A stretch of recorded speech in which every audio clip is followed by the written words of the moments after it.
Bobby Roundtree, born medium, and this gorgeous lady is. I'm Sue Delaney from Love Elemental. Thanks for having me on, Bobby Roundtree. Oh, you are so welcome to today's Psychic Saturday. Now, Yay. Sue, we have chatted before, and I know the people know about you, but do you want to tell them a little bit about you, remind them of your talents and specialities? I would love to do that. Thank you. Excuse me. I'm a psychic. I'm a trans channel. I'm an intuitive. But trans channeling is sort of my thing, and I connect with a group of non-physical intelligence called the United Souls of Heaven and Earth. And so I'm able to embody them in real time. And then, whoever's sitting with them can speak to them directly. They bring guidance. They also bring energetic transmissions. So it's not just the information, right? It's the energy of the experience. Yeah, there's a And I feeling. sort of I'm able to step aside, and I'm able to let them use my vessel. And I've done it for a really long time, so I feel safe to just relinquish. It's not full control, because if there was an emergency, I'd be able to come back. But that's who I am. I've done it for a long time. My journey's been interesting and colorful, and all those things. But this is where I'm at. This is who I am today. That's what I do. And yeah, co-founder of Love Elemental, and our mandate is we do the work we do because of the United Souls of Heaven and Earth. And so our job is to help support the awakening on planet Earth. And so we do that with this benevolent, beautiful, this beautiful collective. So, yeah. I don't think I've ever asked you this before. How did you find them? How did I find them? Yeah. I think we found each other. I asked a lot. I mean, I had been training to be a psychic. I don't know how to say it another way. I'd been told I had some psychic gifts. I'd been told these things. I had no connection to that. I believed them before I felt it. And so I started to sort of, pick up books, go to crystal stores, metaphysical shops, all that stuff. Yep. And I was, there's a couple of things. I found the journey to be very lonely, and I didn't like that experience. And so my mentor, one of my mentors had some different guides. And so I would call out to those guides, right? So I was given a formula, if you will, that every time I wanted to connect with my guides, do this. It's sort of like, it's called opening your portals, right? So I just became really well versed at opening my portals. And I was doing some automatic writing, so I had a little bit of that experience. I was going along doing that. And one day I was at the beach, actually, and I opened my portals, and I had all of these different guide groups that had kind of come along, I'd heard about, or I had been told they were my guides. And I just started, okay, I'm going to open to you. And it was contrary to what I'd been taught, but I wanted to just give it a shot. And I heard them come through. I heard this voice, and it said, "We are us." And I was like, what? And then I started more automatic writing. And when they signed off, they would sign off lovingly loving us. And so I even was in my, you're learning and you're trying to, do this, you've got mentors and you kind of want to impress them in a way, right? And so, but I was a little bit embarrassed about this us. People were channeling like Archangel Michael and, all of these, you know what I mean? And it was As like, I'm the embodiment of the goddesses or whatever. Yeah. And I thought it was so fantastic. And I'm like, I don't know. I got this us group. Like, I don't know. Anyways, that was a long time ago, but that eventually evolved. They told me that I would be using my voice one day, and I got to that point of trust. And then it wasn't until years later that I went online, and I was like, I wonder, I Googled psychic or spirit guide group, the us. And just like, I was like, I wonder if anybody else has ever, Yeah. and lo and behold, I found, yes, there was somebody else, and her name was Judith Only, and the us stood for the United Souls. And then we came to ask them, and it's the United Souls of Heaven and Earth. So it's been an evolution, right? It's been Yeah. years and years and years. But I think I asked, I probably asked, I wanted support, guidance. I also wanted to, I'd been to a lot of healers and a lot of Mhm. psychics and a lot of people who I think that they thrived in a hierarchy. And so it was like they're better than Yeah. me. Yeah. And I felt like the my journey of becoming more psychic, if you will, because Mhm. I didn't know what I was doing, meant that I had to reach out to people who were better than me, because that's how it was sort of positioned, right? Yep. In the field, in the industry, or whatever you Yeah. want to call Oh, it, in the community, so much. We had our gurus because we came right? at The the same time. gurus. Yeah. And I didn't like that. I didn't like it at all. It didn't resonate with me. It felt disempowering. It was Yeah. more of the same. It was more of me becoming disempowered. Sorry, I have a cat trying to come in. It was more Always. of me it was more of me feeling disempowered by something that was I thought was supposed to make me feel empowered. And so when I called forth the United Souls, because I think, in essence, that's what was happening. Um, the promise was given to me so long ago, and I had no idea what it meant. But that they said they were going to create an arc. They said an arc as part of an architecture with Mhm. me, and it was an energetic thing that connected at my base of my neck, and that they were going to strengthen that so that I would be able to hold their frequency, so that one day anybody who wished to sit with them and also do that could do it. So everybody, it was like having holding a torch and lighting candles, right? That was the Yeah. promise. Oh, I like that. And so I was all over that. I was like, yes, because I didn't want it to be like, well, you have to come to me for the next 100 years for readings, like, because that, I've been to those people, Yeah. and I wanted to. I don't know. I didn't want people to feel alone. I didn't want to feel alone, so I didn't want people to feel alone in the journey of awakening, and I Yeah. wanted them to have access to the same spirit guide group that I did. I didn't want to be like, well, this is just for me and not for you. So, and the us has proven that, right? They've got this heart packet technology, and they, through transmission for people who are ready, they offer this link to them. And then with the right training, I mean, I've been training for years, right? So with Mhm. training and the intention to want to do so, people can also channel the United Souls of Heaven and Earth. It's not just Sue, right? So I love that. I love that See, about it. that I did not realize. So Yeah. when other people channel them, though, because yeah, okay, yeah, yeah, because I've seen them only personified. Well, no, no, no. I have heard them through you, but when you speak, I do see stuff. Well, I see. Yeah. I told you what I see. I see a great big auditorium and things, and we're all yeah, Yes.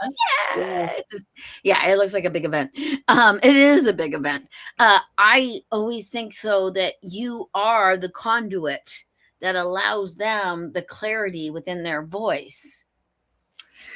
That may well be. I don't know. I don't fully understand the mechanics of it. No, I don't. Yeah, when people, how do you do it? I have no bloody clue. You know, I don't know. I know that, yeah, I know that I'm definitely able to embody them, with Mhm. there's no question about that. Um, I've not I've met other people that can channel them in very different ways, though.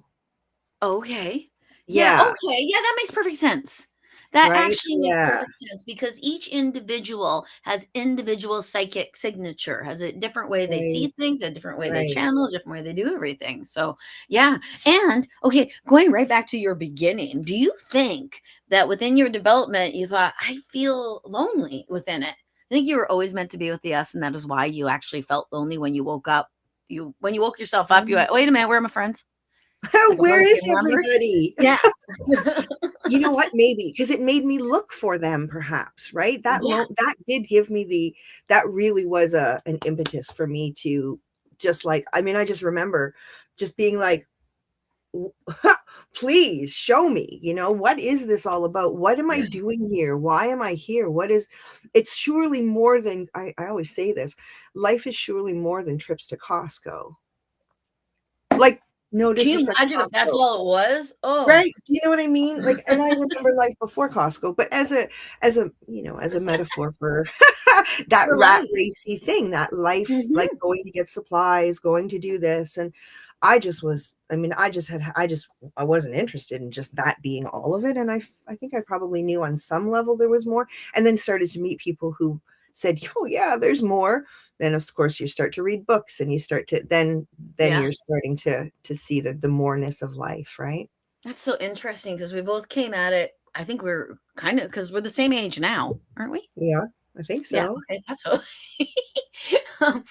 We both came at it. I came at it to prove I'm sane.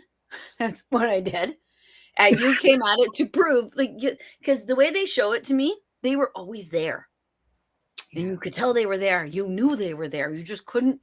Yeah. Like how I actually, I, I, I don't know if I should show full disclosure because I will sound crazy. Um, I used to see people talking about me in the corner Oh, of like the real people talking about you? no, like I would see the characters from The Outsiders. See, I had to have my Oh, eyes closed when I said it because the way that's it was fine. written, they There's will take things and they'll show me something that I recognize, of and then course. they'll that's what this means. Right, That's of what they course. do. So I saw Pony Boy, Soda Pop, Terry, Two Bit, and Johnny all watching me. I know it's so silly, but at that time, I was very enthralled with that show, the books. I Right? read all of Really? her stuff. So S.E. Hinton is they still teach The Outsiders in high school. What the is going on in the Do world? they really? They really do. Well, they should be teaching Samantha's Folly in high school. One day they will. Yeah, Anyway, yeah, yeah. I second that. I second that. thank you. Let's serve me. Okay, because I just find it very, very interesting. Okay, so I agree with you. I do not think. See, this is where I delved into Gnosticism a little bit today because a whole bunch of stuff is going on in my head. And when I look at Gnosticism and the origins and what they say about the origins of us, that's funny. The Us? Yeah. pleroma. Have you looked into Gnosticism at all? I've Are you not. aware of No, it? I'm not It familiar with it. No. Yeah, it's a little bit of Greece, it's a little bit of this, it's a little bit of that. Okay. I used to call it actually early Christianity because that's the way it was first said to me. Is Okay. early Christianity before it got all messed up. And within Okay. Gnosticism, yeah, okay, well, okay, it goes to what you were talking about with Costco. So Right. within this ideology, there's a pleroma, and it's a world of gods, and they come here to. It's an experimental place. This is a place of learning. This is where we want to learn more about our souls and things like that. And the pleroma is all working together, and they do everything together. And Sophia is part of the pleroma, and Sophia decides to actually escape from the pleroma because she wants to create on her own, and she Okay. creates a life. And she calls him Yahweh, and he thinks he's the only God because he has no idea about the pleroma because Sophia left the pleroma to make him. Right. And then Yahweh creates a place that is a prison for human beings where they are stuck in the material world and materialism, and they always think that they are actually just material. They think they are part of their bones and their blood, and they think that the material possessions they have actually get them closer to a higher space. It's a complete facade. It's like the land of the lotus eaters. Mhm. And when you said that, I was like, oh, I guess I got to talk about that because sometimes with some of these higher concepts that I go into, I get fearful of talking about them to people. First, because I don't like to challenge people's religions. Fair.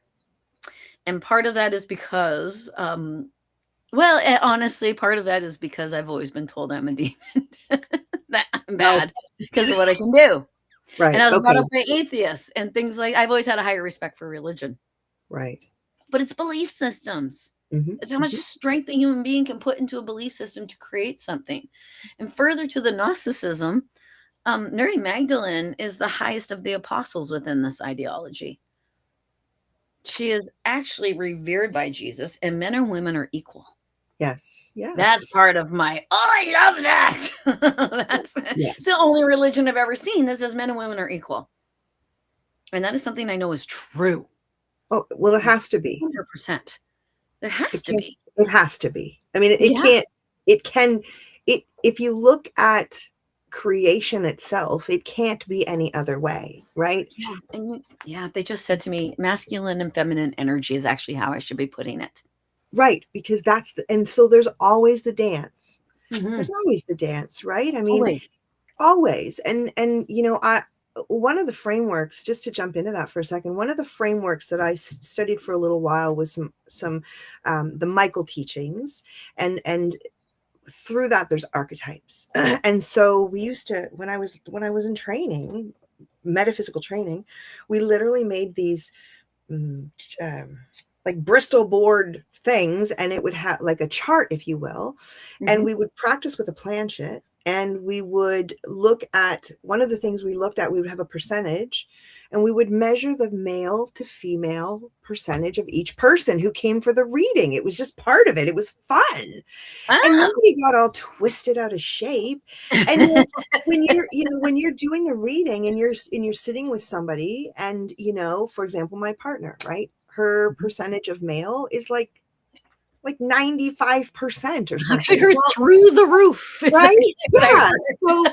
So well, that makes sense why, when she was in the earlier part of her life, always mistaken for a man and a male, and instead of that being insulting or incredulous to her, it sort of makes sense, right? Because she's actually Yeah. physically the embodiment of that kind of energy. So she's going to be drawn to that. She's going to, whatever that, however that would manifest for her. It I takes get that. it takes the judgment and the all of those, that kind of weirdness away, because it Yeah. becomes fascinating. It's like every one of us is embodying different percentages of the male to female, and sometimes through our life that might shift, right? So yeah, Oh, it's super yeah, we fascinating. see that shift actually as people get older. Right. They actually get more and more androgynous, Exactly. because to me, androgyny is higher form. 100%. Two-spirited, to me, from what I see and the way it's presented to me, is perfect balance. I was going to say balance. Yeah. Yeah, That would and be that's what we're all coherence. trying to achieve, for goodness sakes. They Mm. come in already achieving that little envy. Yes. But I would like to take that test and see where my percentages are, because I've actually even said to my husband, "Oh, I think I'm kind of more guy than girl." And he's like, "No, you're not." Because he's almost 120% male. Right. Like, Right. there's so much male that he actually spews male. Right. Like, Right. yes, if you need a testosterone therapy, you can just have my husband spit on you. Rub it in. A little bit of testosterone. Yeah, yeah, it's like that. So he Right. doesn't think I have any, but he Right. also doesn't. Yeah, but I think I do in a certain way. Okay, that's kind of funny. My brain, the people in my head just said, because of your aggression, I am aggressive. I have a temper. I actually do that quicker than I do this. And as I'm getting older, I'm getting better. But So I have yeah, a question for you. okay. How has that, because I also have a tendency towards that. I'm a Sag with an Aries moon, and a Scorpio rising. So there's a lot going on there, right? So I have Yeah, a pretty, like, a flash pan temper, and I can be like that. So yeah. what has your experience been with that particular trait or tendency, With my versus the challenge of light and love and compassion? Because I think this is a really real conversation, because I know oh, that I'm not the absolutely only it is. one who's like, I'm driving in traffic, and I'm, like, I'm just, I've done some grounding work, I meditated, I'm good, I'm super. And then there's a situation that would pull me out of that, or I'd allow myself to be pulled out of it, right? So how do you, anyways, Yeah, Which how do makes you get through that flashpoint? yeah. Yeah. I think my children actually taught me because you have to learn to not react. Yeah. Okay. So what I learned when, especially with my second child, because she had such a bad tummy, was she's not crying to keep you up. She's not crying to piss you off. She's crying because she has a need, Right. and she doesn't know how to speak yet. Oh, when she started speaking, it made life so much easier. It really did. That particular child especially. Anyway, so I actually think my children taught me humility and empathy in that way, where Yeah. I will, and they've taught me that with everyone across the board. Because even if I see a kid, anyone under 18, and I see them, people being mean to them, I get especially about Well, and that that's it, right? Yeah. Yeah. because of Yeah. the development, and they don't mean it like that. They don't know better. You got like, you're an adult, things like Mm-hmm. that. And so and now I see people as children. I will see people and I see them naked. That's that too. But I do. I now everyone who has been in front of me knows that I've seen them naked in my head because I do. And of course, we get the first comment as I say that. But it's absolutely true. If I see a couple, I see them having sex. I don't know what's wrong Interesting. with me. I don't know if I need to see them immediately as they are in a vulnerable position, or I don't know, because when they say when you're doing public speaking, you should see everybody in their gaunch. Absolutely. That's how I was trained. Yeah. Do you guys say gaunch in Ontario? Or do you say ginch?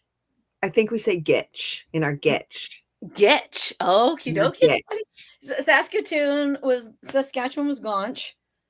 When Manitoba was ginch. Oh Ontario's yeah. gitch. Gitch. You just Yeah. In BC, it's underwear.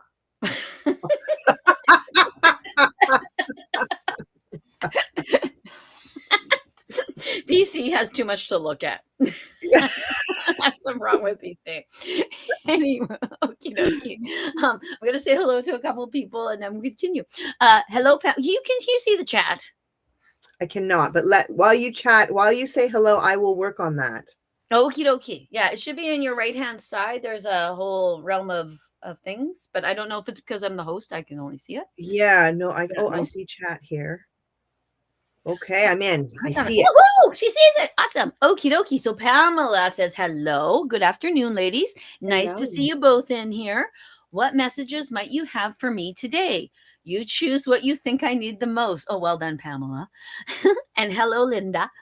Okie dokie. Now, do you want to answer? Because I know, Pamela, you would be a fresh perspective.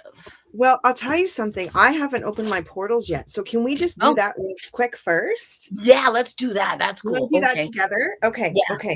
I thought that might be fun to do together. So this is for anybody who might not have heard, just joined along.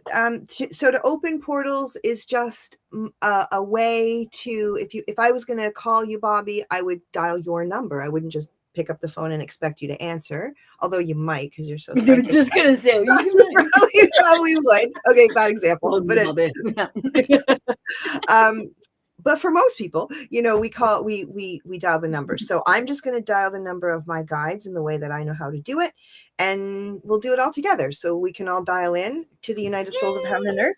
A lot of people will say they have different experiences. If anybody feels inclined, you feel free to close your eyes for a minute, maybe put your hands on your heart, and just we'll just do this together. Okay. Dearly beloved, I am presence. Please project and establish a protective pillar of white light, Leoesh, in, through, and around me, and please keep me from anything that is not of the light. I ask that portals be open for the express purpose of establishing the highest rapport between myself and my highest white light guides, including Merlin, Mimi, Michael, Seth, Abraham, Pia, Cryon, Saint Germain, Angela, Orin, Dobbin, Yogananda, Valamis, the Lost Boys and Girls, the Kings and Monarchs, Albert and the Council, the Student Body, and us, the Great White Brotherhood, Archangel Michael, Archangel Metatron, Archangel Raphael, Archangel Uriel, Archangel Gabriel, Archangel Haniel, Archangel Raguel, Archangel Razuel, Ramtha, Rhonda, Dactonal, the benevolent light beings from Romulus, the Syrian Blue White Council, the Marians, the Arcturians, beloved Goddess Athena, Mother Mary, Mary Magdalene, beloved Lady Kuan Yin, Orinoco, Wonderful Lands, Gadzooks, the League of Giant Medicine Men, the Hierarchical Chambers, the Grandmothers, Jesus Christ, Mary and Demetrius, the Psychological Compendium of Master Hilarion, Jeremiah, the Goliath, and the Hathors. I ask that these portals be protected and that I establish the highest rapport between myself and my highest white light guides, including Merlin, Mimi, Michael, Seth, Abraham, Pia, Cryon, Saint Germain, Angela, Orin, Dobbin, Yogananda, Valmus, the Lost Boys and Girls, the Kings and Monarchs, Albert and the Council, the Student Body, and us, the Great White Brotherhood, Archangel Michael, Archangel Metatron, Archangel Raphael, Archangel Uriel, Archangel Gabriel, Archangel Haniel, Archangel Raguel, Archangel Raguel, Ramp, the Rhonda Dactonal, the benevolent light beings from Romulus, the Syrian Blue White Council, the Marians, the Arcturians, beloved Goddess Athena, Mother Mary, Mary Magdalene, beloved Lady Kuan Yin, Orinoco, Wonderful Lands, Gadzooks, the League of Giant Medicine Men, the Hierarchical Chambers, the Grandmothers, Jesus Christ, Mary and Demetrius, the Psychological Compendium of Master Hilarion, Jeremiah, the Goliath, and the Hathors without interruption.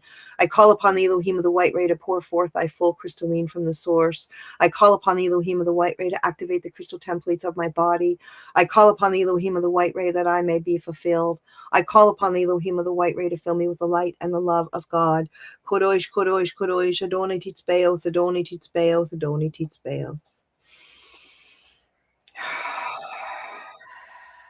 Now, often at this point, I might go into trance, which I'm not going to right now, but that for me is now I'm connected. I know I'm connected. So I can, completely rely on that connection to be, true and accurate. And I'm not going to have, pop-ins or whatever. So that's that. So here we are, all connected to the United Souls of Heaven and Earth. They actually keep saying aligning your chakras, aligning your that's I align my chakras. That's how I hear clearly. So they're showing it. That's just, yeah. Yeah, two different ways of doing the exact same thing. Right. And it just speaks to how, as unique as our thumbprint, the guides say, is the journey. Our journeys are unique and they're spectacular, and we're specialized for our own journey. So the need or the desire to or want to compare while you're on your journey of awakening, and if you're honing your spiritual gifts, the need to compare ourselves to somebody else and how they do it, that's just part of the eradication of the ego, I think, because I agree. we don't need to compare. We have our own blueprint, right? We have our own divine blueprint. So yeah, and I even think they tell me this acknowledgement of the humanness. Yeah, that's how they're putting it. Yeah, because we're still in human form. Even when someone dies and I'm chatting with them, they're still adhering to their humanness, so to speak. Because they're saying their name is Dodo, and actually that's not their name. Right. Telling me their grandma. Yeah. Even though they all already know that they're this as well. Right. But they're doing that. That's brilliant, isn't it? They're doing that so that for the understanding. I actually just heard they dumb themselves down for us. That's what I just heard. Thank you. We need it. Okay, I got Pop Pam's question up there, so you can read it yourself as well. Okay. I'll say, good afternoon, ladies. Yeah. Nice to see you both in here. What messages might you have for me today? You choose. What do you think I need the most? Two things. You need to dance. You need to, and if dancing is physically not something that you can do for comfort, then chair dance, but allow the movement. I saw you dancing in a field, but with a pale yellow dress.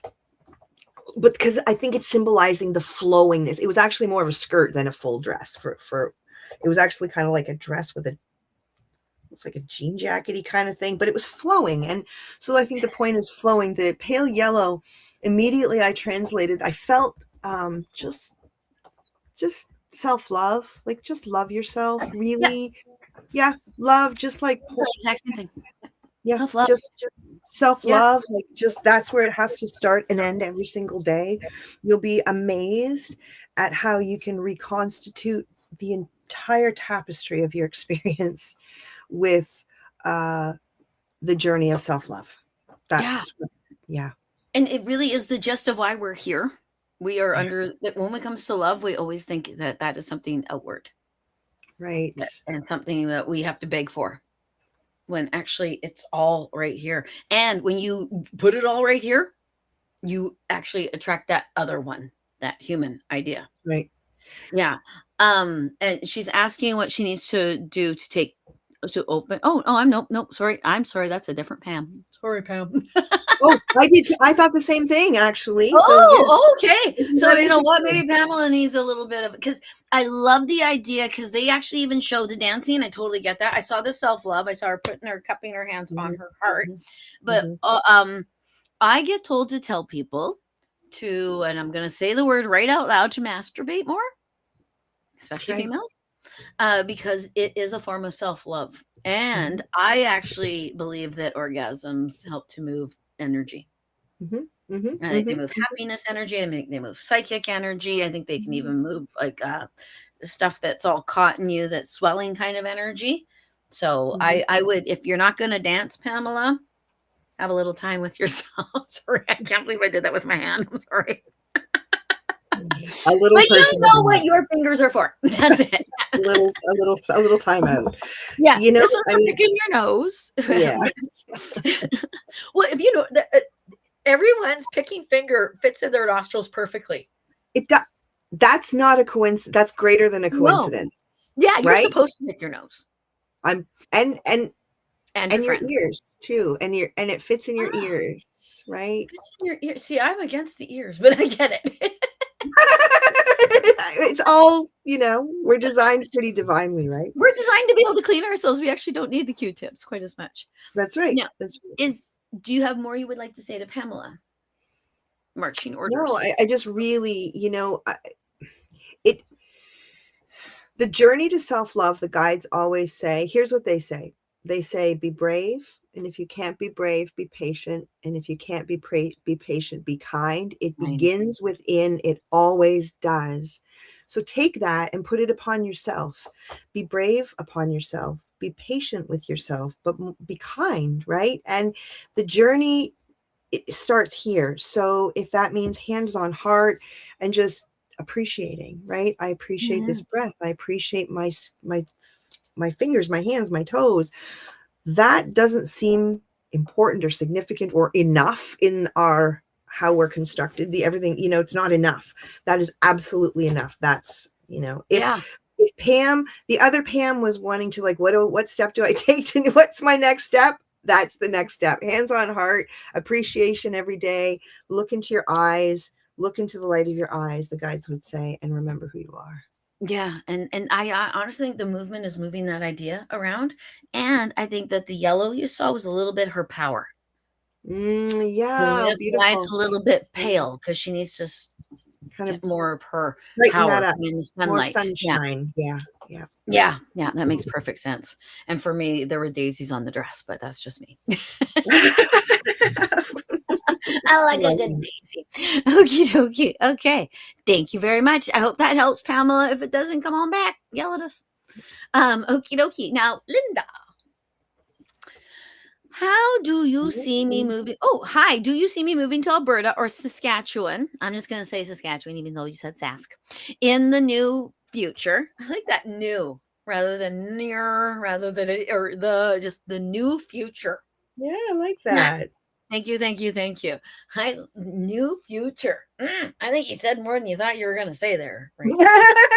Mm. Do you want to begin? I just get a bold yes. Like I get an exclamation mark yes. So how do you see? If the question is, am I moving? Yes.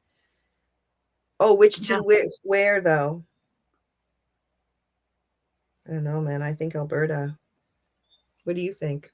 I see two homes. Like if you are moving, if you are yeah, I don't know if anyone wants to summer home in Alberta or Saskatchewan.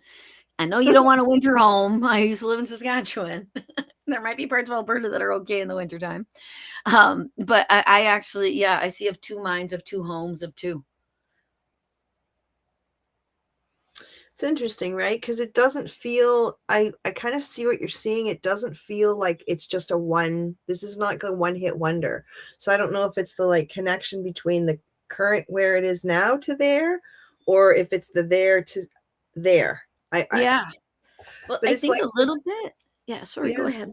No, no, go ahead. Go ahead. I think it's a little bit where she lives at the moment Mm. because it's right there on the thing, so I can actually say it. Bella Coola. It is a place that you think you can leave, but it's like Vancouver Island. Even after you've left, there's this Invisalign that goes from your butthole to that place. I tried to leave Mm. Vancouver Island and it's like, "Ugh," I get pulled right back. And I'm not native to Vancouver Island. I am a transplant Okay. from Winnipeg. Right, right, But right. now that I'm here, I I could try to live somewhere else, but I'm Mm. gonna get yanked back here for a bit of Mhm. the time. I'm gonna have to come back to reroute here. So that's what I see. Yeah, and actually, I think it has something to do with her partner. Well, she says, I meant to say near my parents were from Saskatchewan. Do you see her going to her parents in Saskatchewan? Oh, okay. I actually see her being the parent. Um, Mm. That to me doesn't feel like the power spot is Saskatchewan. for Bella Coola, Linda. That's not the space. Not to say don't go there, but like I don't feel it feels a bit more constrictive. It doesn't feel as much flowing there. I feel like it's setting the pot of potatoes on the back burner. That's what it Yeah. feels like. Yeah, and it's so funny too because visually and geographically, they are the opposite of that. Bella Coola is a valley, and everywhere you look, there's mountains. Okay. Saskatchewan, you could watch your dog run away for a whole month. Of course you can the flatland. Yeah, like what? God sakes. Yeah, it's vast, vast, vast. And yeah, that's interesting. So I do think that she will have that reaction, but it'll feel like a juxtaposition with what she's in, Yeah. if that Yeah. makes sense. Yeah. Yeah, Yes. Yeah. because they're bringing me to my nightmares as a child. I used to have nightmares about being in this big, vast white space, which is Winnipeg in winter, pretty much. It's a big, vast white space. And I actually link it to that now that I felt, oh, there's nothing around me.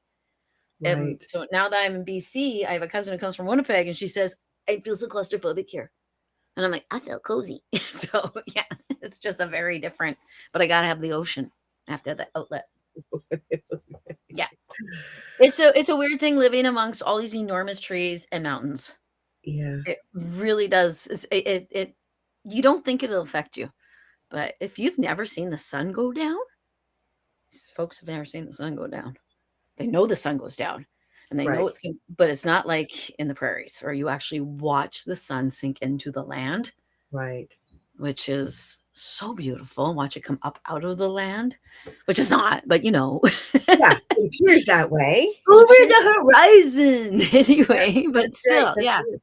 That's what they're showing, like, that's what you're seeing, and that is something that she might wanna yeah, because she's a magical lady too. Mm. So she is at one with the earth and the world Right. and things like that, yeah, Right. yeah.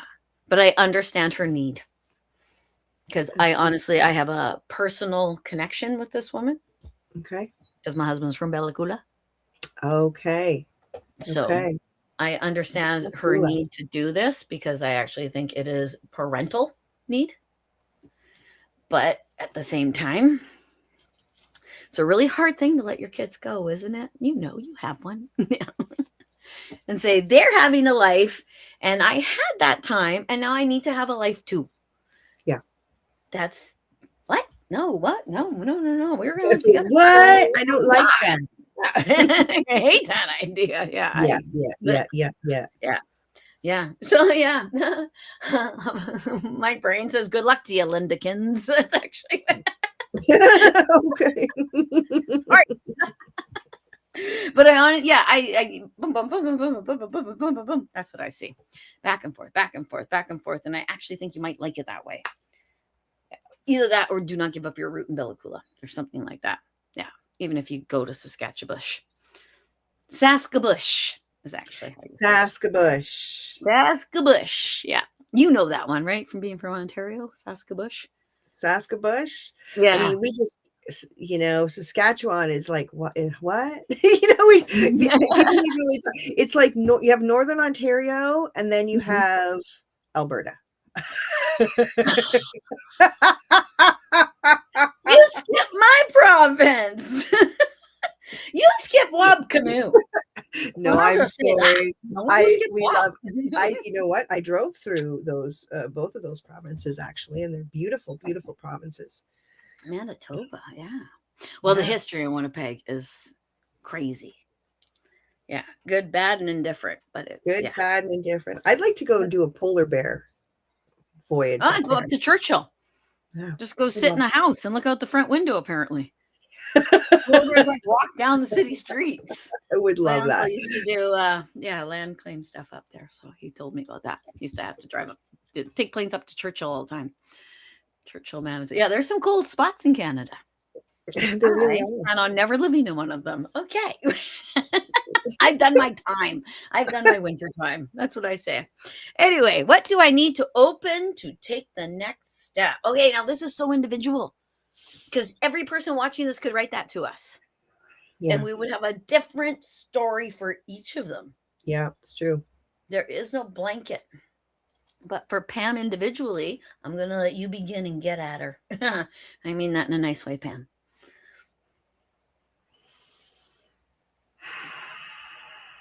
There's pages that I almost feel like I want to cry. It's like there's an old, the calendars that you used to sit on the desks and you'd like flip the page, like tear the pages off, Yep. It's like that, The but it's banquets. the one with the two metal bars. It's Oh, got the two, okay. and yeah, it's like an older one, and it's there.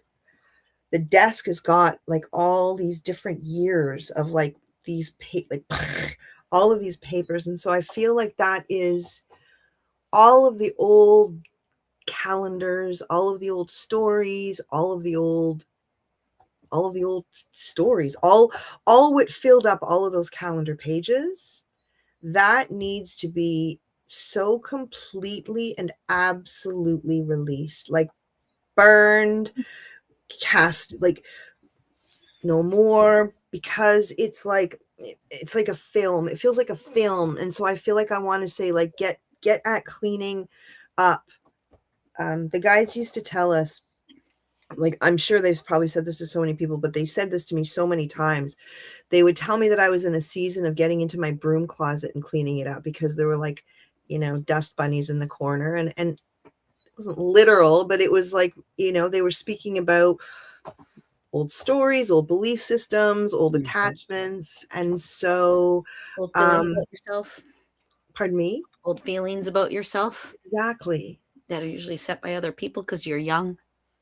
Yeah. Exactly. And we Yeah. believe what we don't have the resources, tools, and abilities. I was taught, this is kind of an interesting, I just feel compelled to share this. I was taught many years ago that if we are, you're going through life and suddenly you have a feeling or a thought and you think to yourself, is this what I would prefer for myself right now? If Mhm. the answer is no, this thought isn't your current present right now thought. This thought belongs to a True. program that happened when you didn't have the tools, resources, or ability to make the decision for yourself. So if the preference right now is I'd prefer to not feel that way or whatever, you can, that this, I was taught to bring yourself back to center and say infinite love and gratitude, because it was a way of recentering to this now breath, this now Yeah. moment, to reclaim and remember that if we wouldn't choose, we wouldn't choose that for ourselves now. So I feel compelled to share that, that um, it's important as we go through this journey. I've really come to see how important it is to let go truly, like you said, the stories of ourselves, all the narratives, all of it, because this, we can't necessarily, or not, I shouldn't say that. No, let me back up. It becomes more difficult to open to these other things when we're Mhm. carrying all of this old stuff. I Yeah. think the first step is always more, let's clear out the closet so that we can open up to these more potentials, or right. Does that Makes It sense. does. Yeah. It absolutely Yeah. makes sense. And Yeah. it's so interesting because I'll get my impressions and then they'll start linking my impressions to everything you say. It's so funny. Like I love that. the desk, I keep seeing this ink blotter on the Oh, yeah. desk, and Yes. it's an ink blotter. If you don't know what an ink blotter is, it comes from when we used to do ink and you didn't want to wreck your desk. And people Yeah. use them. They're still on desks. Well, I don't know if they are now because of computers and things, but Maybe it's not an now. ancient thing that is no longer of use. So to me, that's what they're trying to say too, in the same sort of thing. Yeah. Yes. I wouldn't be surprised if Pam grew up in a stringent religion or religious beliefs that didn't quite jive with her, or she was never really told why. Yeah. And yeah, because there's set patterns. Yeah, Yes. this is just further to what you're saying. This is actually, yeah, because I totally agree. I think she has to release and let go of some things, and there's some set patterns. And of course, I see my way, pranayama, meditation, yoga, my way of doing it. So I see that along with your way. So Yes. obviously, Pam has her way. But Yes. I do keep seeing you, Pam, in my yard. I have a meditation platform my Mm. husband built within all these trees. And oh, it's so awesome. I'll send a picture. Actually, I've done a video of myself on that platform doing a meditation. It's so neat because some weird things happen in the video. It's really, really neat. But you have to actually Oh, watch the video, very not cool. meditate. Anyway, I'm seeing you actually rise out of the ashes like a phoenix. That's Mm. what I am seeing. And it actually reminds me of a moment in Madagascar where all the animals there singing the song. I forget which song they were singing, and they all actually start to pile on top of each other. And then at the very top is like, "Bing-gang!" And that's actually what I see Pam coming out of her own skull going, "Bing-gang!" And there's flowers, and it looks like Mardi Gras. It's all colors and all these wonderful things. So I kind of think that there's something inside of Pam that needs to go, and that's her next step, is actually clearing their crown. Yeah. Yeah. I am infinite, the crown. I have received new um chants or words for my chakras. I've been You clearing my do. chakras for 30 years, and I just recently received I have to change it. Instead of I have, I feel, I can, I love, I speak, I see, I hear. I'm Yes. supposed to say I am safe. I am Oh, yeah. connected. I'm powerful. I am love. I am honest. I am this one, I am vision, is actually what comes out, and then I am infinite. That's how it's been personifying in a different way. So yeah, that's a pattern that changed, but my spirit guides have changed it. And once you start to know your spirit guides, when they change things, you just okay. It's Oh, you the way do. You're just like, it is. okay. Yeah. Whatever you said. Yeah. Absolutely. Yeah. Well, because sometimes it's your higher self and she's up there playing the game. And if she Exactly. says, no, I rolled a 3, go 3 places. We are That's right. playing the game. Yeah. Yeah. Well, because if you don't, it doesn't stop, right? It's like, It doesn't stop. You can have you still done? hear Are her you? going, Have you move done it? 3 Are you spaces. That's exactly it. And from what I'm seeing, I think Pam has already done a ton of work. I think it's actually getting to the point where she has to go, okay, maybe there's something special. Because we are taught, like you said at the beginning, that people who are psychic are not everyone. Or to say you're psychic sounds arrogant. Things Yes. like that. It's so Yes. crazy. Yes. Everybody is psychic. Yes. Every fucking buddy is. Oh, I swore. I'm so sorry.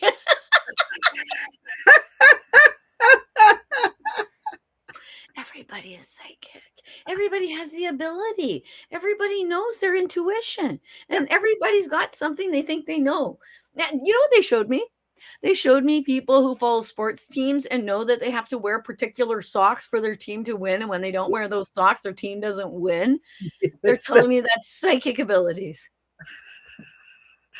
And you know what? Nobody questions that, for the record. They don't question that. They don't question Well, that you have to, like, shave your face a certain way before the game, or else, those are all. well, who knows if the players can actually feel the fan connection, but don't realize that's what they're feeling. Like, I'm Yeah, euphoric just yeah. before this game. I'm sure they've never said I'm euphoric just before this game. Sorry. You never know. You never know. We have a PWHL. Let's say it in the PWHL, quite possibly. Yeah. But yeah, I actually think they can feel us. They can feel our energy Mhm, because you could feel mhm. the difference during COVID when there were no Right. fans in the stadium. You could see Yeah. the difference in the way the players played. That's true. That's They all very looked like they true, were at isn't it? Mm. practice. They all looked Yeah. lonely. Yeah, Yeah. Lonely. It's the lonely. lonely. Oh, COVID, quiet time. Yeah. The time of great pause. That's what the guide The said when it first happened. yes. Yeah, I'm probably one of the only people in the world who misses it. I miss it. You know what? You're probably not. I mean, for a lot of us, it fit naturally, more naturally into our rhythm, right? Like the fact that I didn't. uh, When COVID first hit, I found that the expectations of society lessened. I mean, there was new Yeah. expectations that were, but the overall like focus of like we're all busy doing this now and all of this, Mhm. this and this and this and that, and you have to do this and this and forms and just Yeah, life. I found everybody got a little bit more relaxed, and they that was did. much more consistent with my natural rhythm. So that part of it, I felt much more relaxed about. Hmm. Yeah. Yeah. I like the well, okay, self-serving. It kept two of my kids that would have been in university home for a full year. Yeah, So I know. I got to experience a little bit of that too. yeah. I liked But that, having everyone I loved locked in one spot. right, you That have was them pretty all close at awesome. hand. I Yes. know. Oh, because if I had my way, they're so I swear my kids are actually putting out there, "Don't let my mother win the lottery," because I will buy a commune and I will move their butts on there and I will knock them out. I won't do that. We're But that's all what going I to would live here and be happy. yes, mommy's buying an island and everybody's moving to it. I Yeah. know. I know. Yeah. Yeah, that's See, a that's mom the whole thing, you gotta right? get your own life when your kids grow up thing, yeah. You do. It's tough and it's hard. We talk about, Bobby, you and I have talked a lot about all of the all that comes along with being a woman at this point in life, menopause, all Mhm. these different things, physical, mental, emotional. And then there's a part of the story where our kids move along, right? And that's a real thing. And I Oh, don't think that I remember calling people and being like, is it normal that I just can't seem to stop crying? Like, and nothing had even really oh, happened yet. It was the anticipation of yeah. my son Of moving the out on his own. separation, because Yeah. it's something you're losing. Because when that baby is born, there's nothing more engulfing than being a parent. It is just so wonderful, and that Yes. person is so wonderful, and you put everything into them, and you make them Yes. wonderful, and they say, "Yeah, thanks. See ya, bitch. Bye." Sort of, yeah. See ya. But see ya. Thank you for doing such a great job. Then I feel so confident that I'm gonna move across the world, or I'm gonna do this. And it's like, Right. did I make you more insecure? Why didn't I hey, mess with your brain so that you're in my basement now or something like that? But Right. no, raised them right and lost them. Yes. That does sound much worse than I'm yeah, yeah. But no, you miss it. And then you have to figure out when my kids left home, I felt like I was in my 20s again. And yeah, I cried. Oh my God. I cried hysterically. Mhm. I Mhm. would cry, why don't I live with them anymore? Like Right? now they're all in different towns. And yeah. Yes. Oh, that's why It's mommy's buying a true. camper. Yeah. Well, I've warned them. I'm buying a camper. I'm going to be in your driveway. But I've got three, so I can just constantly cycle You them. can move. You can move around. You can move But no, I around. mean, I Yeah. think it's a bit of a rite of passage for women as well. And Mhm. and maybe it is for fathers. I cannot speak to that experience. So for any fathers who are, I'm not dismissing that. I just don't know that. I know the mother part of, like, I know that experience. But it is a rite of passage for us. And I believe that it's important, really important, to continue to create once our Yes. Oh, children move on, absolutely. right? Because I Yeah. think that's where a lot of women start to get all kinds of maybe physical kind of breakdown, like breakdown starts to happen because Mhm. no longer are we in that creation phase, but yet we're still creative beings, right? The guides say it all the time I that agree. we're in the experience of life is a creative experience. So Yeah, that was something that I had to learn and really embrace, that was to Yeah. continue to create. Well, being a mother is an identity. It is. And it's a revered identity in our society. Yeah. Mother's Day is the most celebrated holiday. Father's Day, it happens in June sometime. Like, that's the way it is. It's just so weird how we do that. Like, we Yeah. really put the mummy on the pedestal a Yes. lot. Yes. So, and I think that when you are the mummy and you try to be the best mummy you can, you get the Mummy's Day cards and blah blah blah. And this is the wonderful thing you're doing. And then all of a sudden, those they don't need you like that anymore. Maybe they're mummies now, and Mummy's Day isn't even a thing for you anymore. That's right. But it's their day now. Then, yeah, you lose that whole because I actually think as a society, as a people, we forget that that's an outward thing, Yes, it that is. your identity as a person is because you really, yeah, because you don't have to be someone's mom to affect them in a positive manner. Right. You just have to be another human being that's right there. And your individual, what you put out there Yes. is so important. Yeah. And well, I think that's why so many people think they've lost something because they didn't do the mom thing or they didn't do the this thing. Because we have Right. everything all built in this weird way that if you haven't done that, what's wrong with you? We're Yeah. way better now.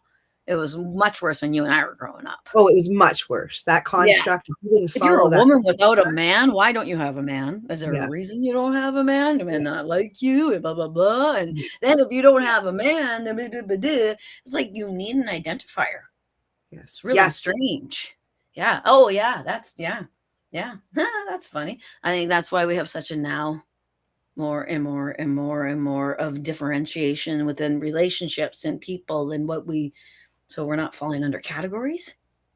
Yeah. Yeah. Everybody's trying to move out of that. They're trying, you can see people don't want to be in those tight frameworks anymore. Yeah. Can we Um, enlighten if we are in a category? right.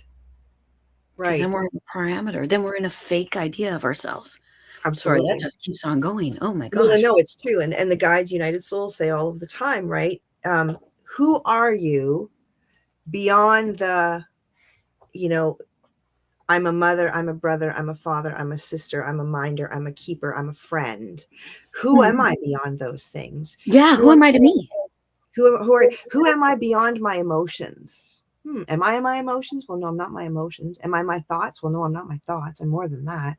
So then what am I? I'm more than a mother. I'm more than a and some of the hardest days of my experience so far on this planet were the days that I was in the crazy storms of life, and I had to bring myself back to that center place of breath, of becoming more than the physical, more than the attachment to roles and responsibilities or whatever. And I did that through meditation.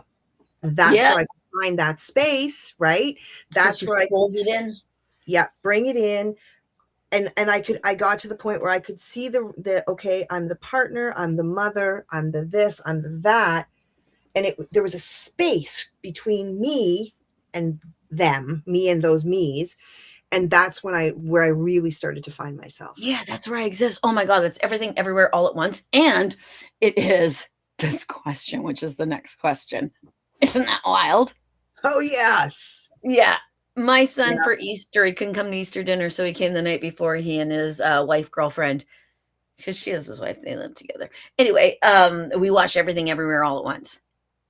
And you have to, I gotta watch it again.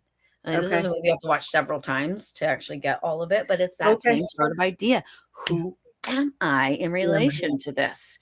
And that's what Mary Ellen, well, we know what Mary Ellen should be doing. I'm all over the place these days. What should I be doing? Mm, yeah. Centering. Should Centering. be meditating. And if you can't meditate, knit. And if you can't knit, sit and stare at one rock Mhm. or count. I love counting. Counting works for my brain because my brain is everything everywhere all at once. I actually call it the three ring circus. So if I count, and I count when I pour, I count when I meditate, I count when I do everything. 1, 2, 3. If you come to my place for a meditation or psychic development and you get real sick, I don't know. I assume you'll get sick of hearing me count. Because that's what I Brilliant. teach them. I teach through counting a little bit too, Brilliant. Brilliant. because it brings you to that one Yeah. space. Yeah, Yes. and they want me to say I learned her from Sesame Street, but I don't think I did. But 1, 2, 3, 4, 5, 6, 7, 8, 9, 10. Yeah. Yeah. Yeah. I mean, I think that, yeah, it's just whether it's, like grounding. I'm a huge fan of grounding. Yeah. I don't know wherever you are. It's mostly nice. I mean, it's not nice right now in Southern Ontario, but it's mostly nice. Not snowy now, to go and ground, but center. And because all of that noise, all of the busyness, all of the attention to all of the stuff, and not knowing, I don't know about you, Bobby, but to me, when I get all over the place, it can easily move me into a space of kind of confusion. I can get Yes. confused. Frustrated. And I know that confusion for me is a weakening state. If we talk about, you can either go in the positive strengthening or negative weakening, you only are going one Mhm. way or the other. That confusion to me is a space of where I'm lacking coherence. Mhm. So, yeah, grounding, center, meditation, reconnecting, like the things you're saying. Those are Yeah. all the things I do when I'm all over the place. Yeah, and I kind of think that Mary Ellen might be all over the place because she's being spoken to by many different factions at the moment. There are many people vying for your attention. Some are good, some are not, because not every voice we hear is terrific. They're, in my opinion, the Arkan can get in there, and I think they belong here, reside here. Anyway, I think they can say nasty things about you to you that are have truths to them, and then you can spiral here, spiral there, spiral here. But I kind of think that you've done some work and you've gotten to a certain point, and now you don't realize what you've done. That's how I'm supposed to put it. I'm actually seeing your head like a bowling ball, little holes all in it, rather than one hole that's like this. It's like over here, over here, over here, over here. So you might want to cohesion make it you, make it completely the Mary Ellen way, and that's how you will start to know them because they are speaking to you in completely the Mary Ellen way. The only person that's not on board is you. The last person to know is the enlightened one, it seems. Yeah, and you speaking of enlightenment, we are going through a massive flux right now. It's all over. I read some people who are from the island, and then I read someone who was from Maryland. Maryland, or is she in Arizona now? No, she's in Arizona now. Anyway, and she was feeling it in Arizona. I said, "Wow, I can feel it with you in Arizona. That's wild and crazy. It's like it's a North America, but it's a worldwide. It's all It's over the place." Yeah, yeah, yeah. We had this 6 years ago. We're having it again. mm-hmm, Oh, mm-hmm. yeah. They want me to say 7. They want me to put it in the same pattern as the shedding of her skin because we shed our skin every 7 years. We're all a bunch of snakes, cute little snakes. Now I am going to go through and say hello to people because we haven't Let's done that. let's do that. Okie dokie. So we said hello to Linda. We said hello to Pam. Oh, Linda again. Oh, it's a lot of Linda. Hi, Linda. Oh, there's this lady called Laura Lee here. Hello, Laura Lee. Hello, Laura Lee. I think paired means they're coming from mine and yours. I'm not sure what the paired means. I've never seen that before, so pretty darn sure that's what it means. And hello, Pamela. Okie dokie. And hello. Now, I'm going to say your name because your name looks very familiar to me. So I probably actually already know the pronunciation of your name, but it is spelled just like a girl I went to high school with. And her name was Corin, not Corrine. Everyone would call her Corrine. And we'd say, no, corn, like corn. And so we started calling her corn nuts is actually what I started calling her because we'd have to say, no, like corn, like corn. Corin. So, yeah, and Not it's actually green. Corin, but it just to get them to corn got and then you can get the in. But if you try to get them from Corrine to corn, it just doesn't. It's like Kristen and Kirsten, Right. Yeah. Yeah. Tanya and Tanya. I mean, those, yeah, these are names meant to embarrass you. That's what it is. That's what it You're is. going to mispronounce that person's name at least once when you know them. You're going to call them that name. Karen. Thank you. Excellent. Karen. Phonetic Karen. spelling. Karen. Karen. Karen. Thank you for the Karen. phonetics. Thank you.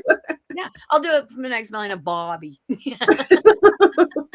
My name's so boring. I wish it was cooler. Anyway, yeah. I have name envy. You have I a don't great know if that. name. You have a Oh, thank great name. you. I Well, love I'm your glad name. you like it. You know what I did when I was a little kid? I tried to Corey. change my Okay. name to Sam. From Yeah, Bobby to Sam. because I wanted a boy's name. So I my main character is Sam and Samantha's Polly because Okay. but I wanted a boy's name. Do this. I know. I like to make fun of younger me now. She's Yeah. okay with it. She's tough, younger me. Yeah. 8-year-old me. Or the 8-year-old me. Anyway. Oh, Okay, so Linda is calling us again. Calling us again. Bobby, you're funny. Okay. Sorry, sometimes my inner voice is out loud. Oh, never mind, sirs. We're set. Okay, yeah, thank you. Need to say never mind. This is you knew this. Okie dokie. Thank you, Kamala. Okie dokie. I'm Pam again. Do the guides feel I am on the right path for a potential business opportunity? Might be why. Yeah. Okay. Okay. Do you want to go first? you go ahead. Okie dokie. Mm. Uh, yes and no is actually how I'm Mhm. hearing it. It might not be. I actually see a fork in the road, and a road you think that you should be taking based on sensories. It might be all the things around you. It might even be what is logical. But then there might be a business you don't realize exists.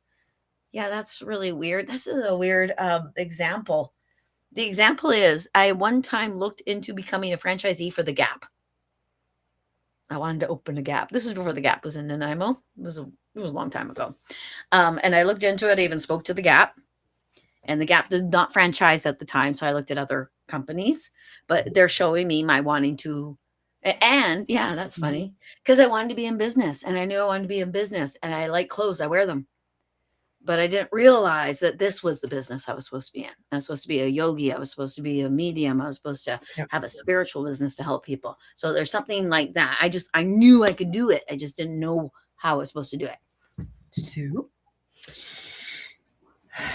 Yeah, it's like it's like is this the Pam who we're cleaning out the closet? Is this we're cleaning out the closets with Pam, right? Is this the I'm right not Pam? sure. No, this Pam, this Pam. um, Because the reason I I'm want to go to your asking, original question. it feels like Mm, there's much like you're saying, Bobby, if the business, okay, if you were to say go for the business opportunity like tomorrow, mhm. that is not, there needs to be a little bit more coherence come about here before there's full alignment to the business that you want to actually line up with. So Yeah, much like your Gap story, you were at a vibrational space to, like you were vibrationally wanting to connect with the Gap, whether it happened or not. But the point is that it didn't connect fully because that wasn't the vibrational match, right? And mhm. so there's an incongruency here that I feel like has something. I know I keep talking in terms of vibration. That's how the guides talk to me. That's how they show it to me. Yeah, And I want to say that if you look at, so the guides talk about the vibration of love, and I'm not talking romantic love, as the vibration of creation itself. And so, how do we move into the vibration of love? Well, we start by loving ourselves, right? And that's hard for people, really hard for a lot of us, myself included. It took a long time. mhm. But like United Souls, because I've heard them say this like tens of thousands of times, they'll say things like, look into the light of your own eyes, look at who you are, do this every day. They'll give, they'll say to people, do it every day for 15 days or 20 days or whatever. Because when you start to look into your eyes and you start to speak favor upon you and you start to love yourself, you literally within like 72 hours change your vibration, and that changes the construct of the reality that looks back upon you. It literally, the fabric of reality changes.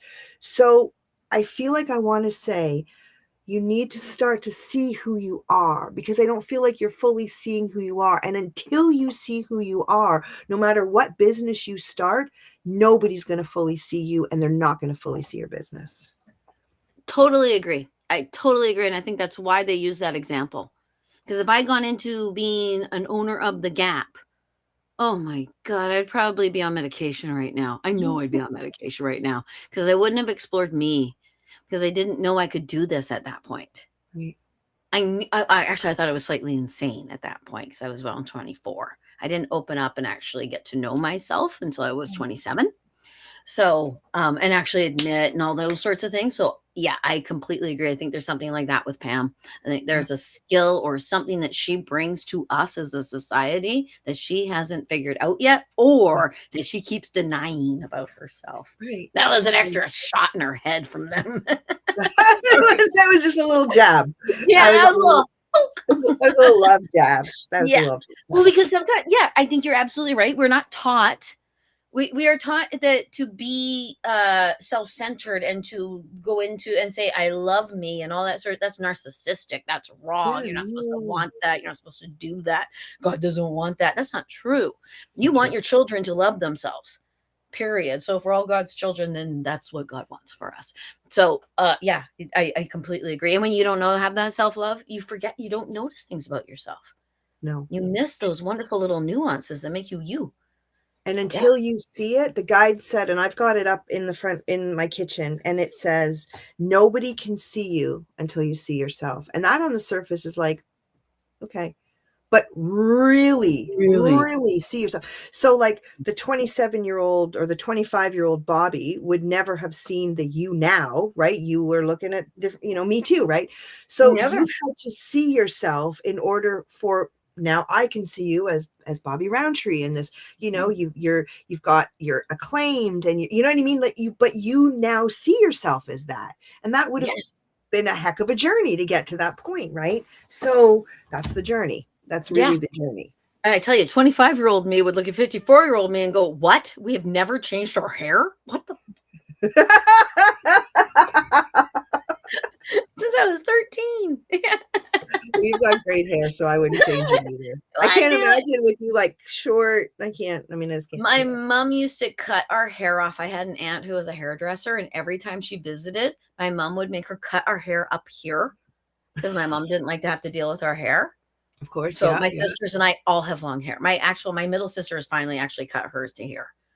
But we all have long hair. It's protest. That's what it is.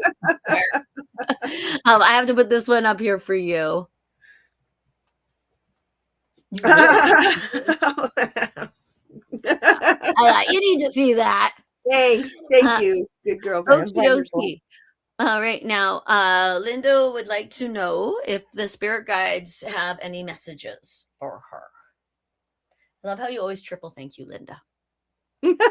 Triple thank you. Mm-hmm. Yeah, they do. Do you want me to let them talk? Yes, do you want me to let the ass talk? Yeah, she's gonna do the us. Everybody, slow down. Okay, I just got to put my chair down because my feet have to be flat on the ground. Okay.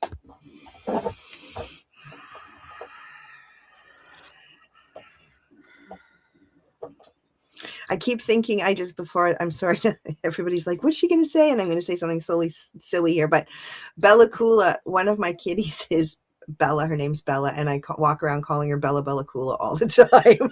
Oh, that's funny. Because Bella. When I see Bella Coola, I'm like, Bella Coola, Linda. Okay. Because there's Bella and Bella Coola. And they're both. Oh, is there? Oh, yeah. Bella and Bella Coola. Why is it Bella Coola? I've got it just this one place. Don't say that to either one of them.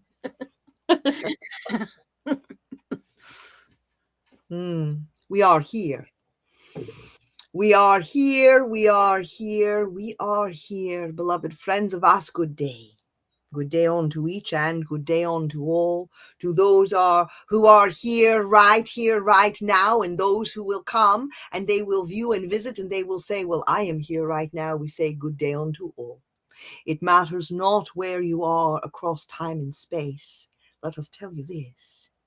It matters not where you are across time and space. Right here and right now, this breath, this is your point of power, old friend. All of you. This is your point of power. This here, now, breath moment is your creative point of power. It does not exist in the yesterdays, and it does not exist in the tomorrows. It exists right here, right now. And so we are going to invite you, dear-hearted friend of us, to reclaim and regain your own point of power. And it is our promise to you. And for those who have heard our calls, our songs, and our messages of love, you will know that we do not make promises that we do not intend to keep. But we want you to know, old friend, that you in this now present breath moment, you can, if it be your will, you can reclaim and you can regain all of the footing that sometimes you feel like you might lose under you. You can regain your own sovereignty, friend. Each now breath moment, you reclaim and you regain your I amness. You return to this point of creative power. And more and more and more, if you will breathe this breath of you with the appreciation of the breath of you, you will begin to create a constitutional feedback loop of love onto and upon you. And with that, expansion will go and grow, and you will begin to realize the magnanimousness of you. You are not here by accident, and you are not here by mistake. You are here by divine ordinance, you see. And if you could see the you that we can see you to be, well, you would say to us, aha, I am this glory story of me. And so if you want to hit this love song of us upon you, put it on repeat if you need to. But remember, old friend, the only one who knows the song of you is you. Do not allow the others to insist that you only harmonize with them. Find your soul song, sister. Indeed.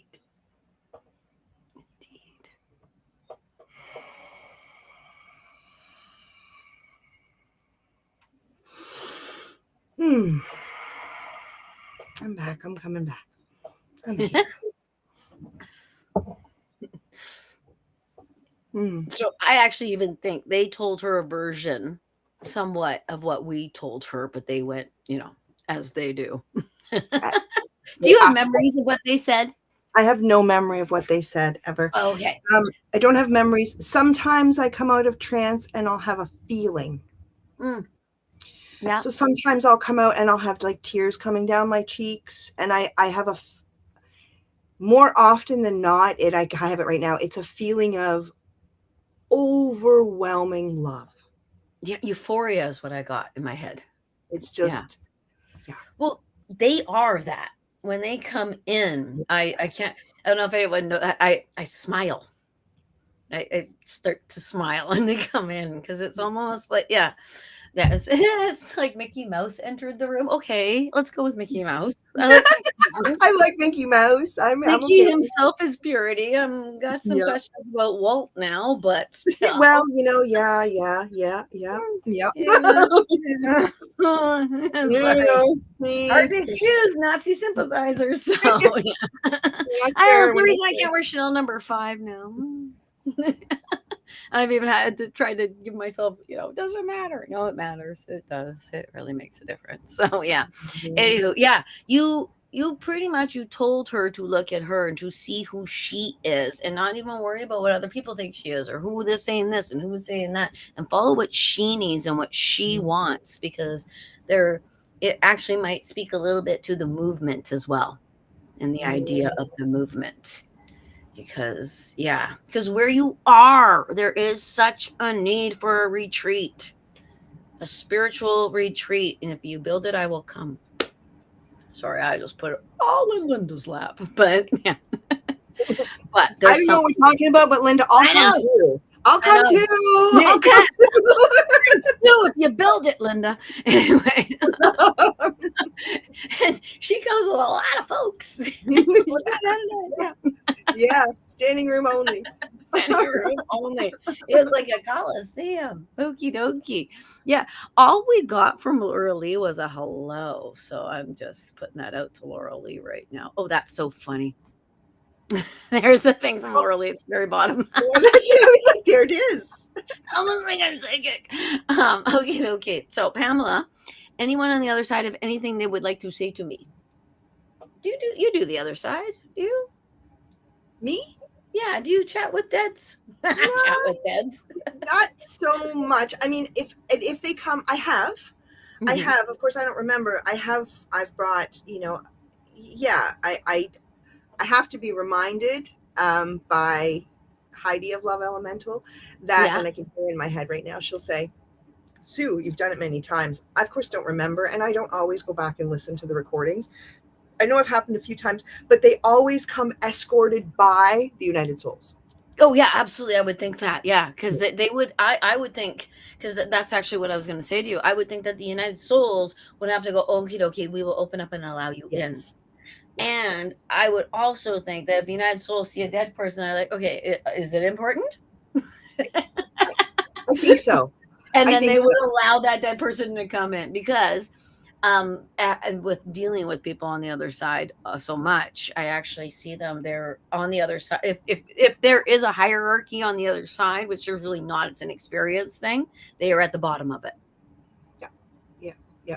So that's why I would see the United Souls as being very much at the top of it. So it just, it'd be like a child going in to a board meeting at a bank and saying, could I just talk about nickels for a second? Yeah, I can see. I can kind of see that. Yeah, absolutely. Yeah, So absolutely.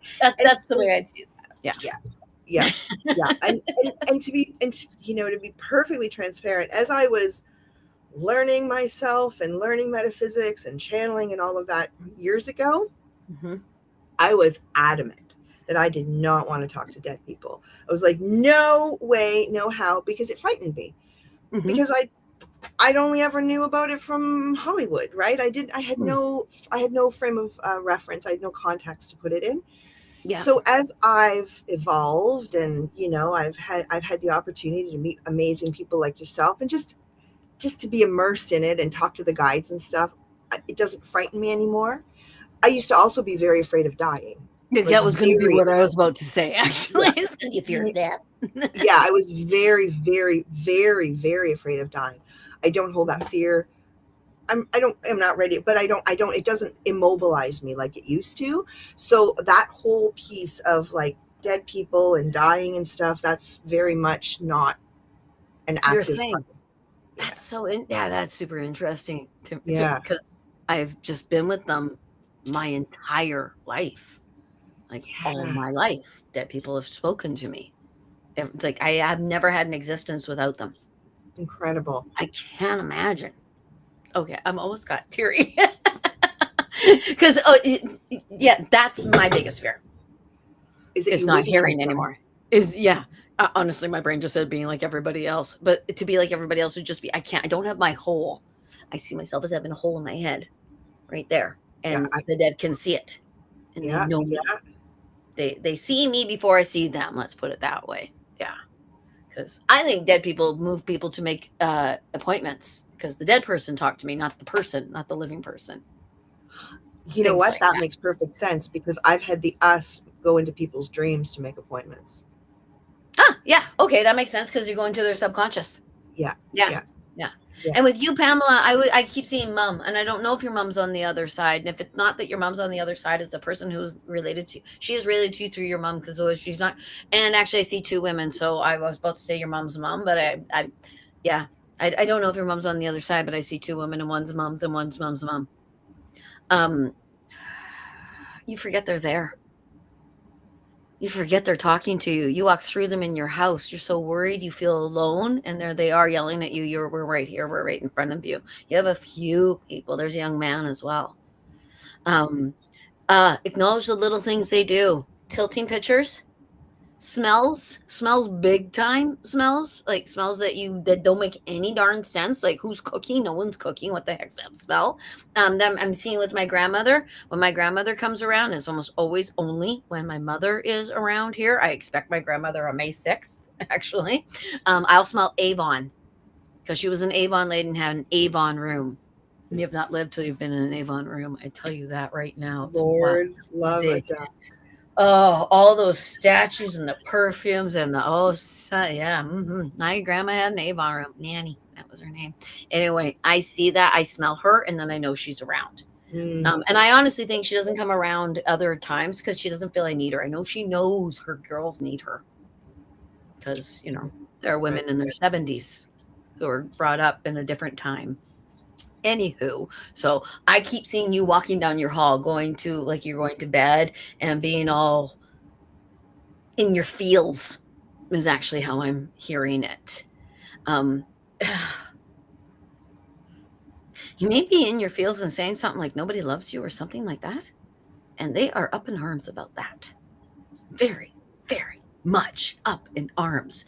I kind of think you might need to remind yourself about those people that are growing right now. I think they're grandchildren. And just love up on all over them. Actually, just fire blanket on them.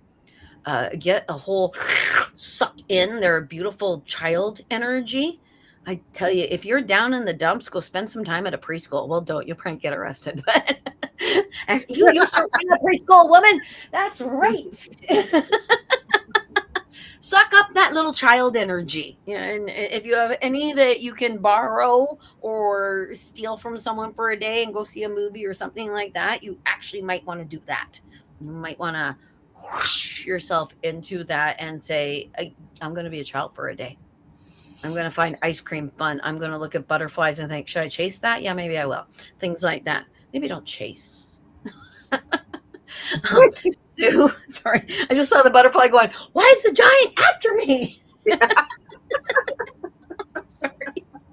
It's the reason I don't hit bugs. I Yeah. guide them because I never know if that's a fairy. Well, you And never know I'll get who in they trouble. are. You never know. You never know.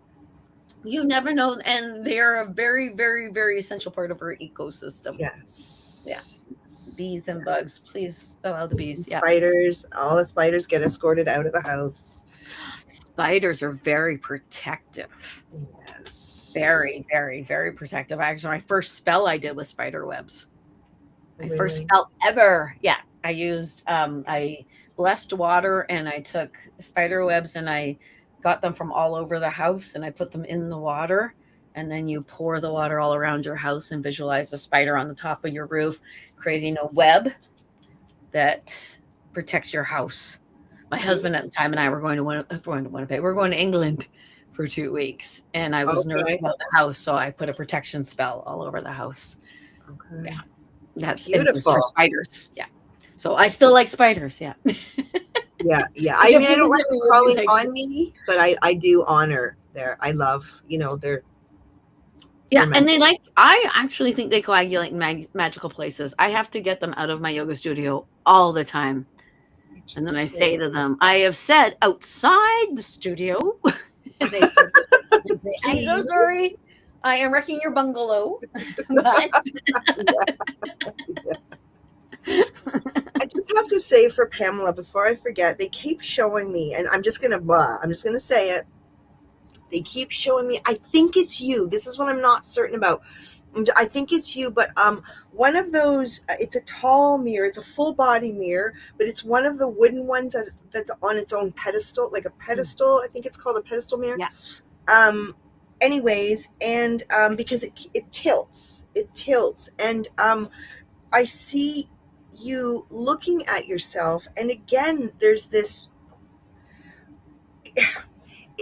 a dress, but there's a feeling of having fun with it, like you know, turning trying on some new outfits and putting some new things together and freshening things up a little bit and throwing some color into the mix. And like they're showing, I'm just gonna say it, they're literally showing me um like Birkenstocks and a long frilly skirt. Like, do you know what I mean? It's like putting, island wear. is that what that is? Oh, yeah. Oh, really? Yeah. Birkenstocks in the summer, Blundstones in the winter. Anyone? Oh, okay, Tell okay, me I'm okay. wrong. Wait a second. Did I say Birkenstocks? I didn't mean You did. Birkenstocks. I meant oh my God, what are they called? The boots. Doc Martens. That's what I meant. Doc Oh, Martens. Like Doc Martens with a frilly skirt. The point is that it's, you know, it's taking an afternoon and admiring yourself and starting to love yourself and looking at yourself in a different way and being like, that's kind of fun. There's a stale, outdated perspective that needs to have some flavor and fun and color and vibrancy, and it doesn't need to cost $1 million. It's just like pull out what you've got and have some fun. yeah. You know what? When you say Doc Martens, too, it takes me back to when we were teenagers because that's when they came in. Yeah, And yes, people, that's punks right. were wearing them, and then the skinheads ruined them. But That's right. and that's why people stopped wearing them, actually, is because of the skinheads. Because of But the now it's back. skinheads. Yeah. Yeah, But yeah, that was the punk. Like, if you could get yourself Docs, they yeah, were so expensive, and you couldn't get them in Kamloops where I lived and things like that. So you had to yeah. go to Vancouver to get them. So they could be that she used to wear Doc Martens. It Maybe. could And don't be you the think there her was a bit of before an it. edge? There was a bit of an edge. There was a bit of a like Oh, it was totally for the rebelliousness punk. too. Yeah, yeah. You would expect safety pins on her jacket if she was wearing Doc Martens, Yeah, and quite exactly. possibly her hair like that. Yes. So it was a bit of like that era of like edge, you know, of like, I'm Mhm. gonna wear you know, Yeah, and so I just feel like Xfinity, that's, COA. yeah. Yeah. Sorry, I was a punker. I know what I'm talking about. Yeah, and I totally get it. Yeah, because for myself, yeah, they will take me back to that time in my 20s, the time between 18 to 23, when I was actually discovering who the heck Bobby was before I got married, before I did this, Yeah. before I started trying to pretend I was perfect. I Yeah. tried Oh that. yeah. I remember that I did the same thing. I remember trying to be perfect. Yeah. Oh my God. Oh, what a way to break your own spine. Holy snap. Trying to be perfect. What is perfect? Anyway, yeah. Yeah. So I think that it takes Pamela back to possibly a time when she was just Pamela. Not anyone's Yes. mom, not any expectation, not any of the career stuff. Yeah, it's really, you don't even know that's such a great time in your life, 19 to 23. You have no bloody clue until you're 43. And you go, time in my life. Julie says hi. Hi, Julie. Julie Hi, Sharma, Julie. lovely young lady. Right. Okie dokie. Now we have a question from Corinne. Corinne. Run. Corinne. Corinne. Corinne. Corinne. Ah, thank you. I suck. I'm Corey. sorry. Corey. We can call her Corey. Our special little friend. Do you have a message for me? That's ambiguity. But Sue's already in. There's something about Oh, that's trying to good. move Earth here. Yeah. Blocks of Earth.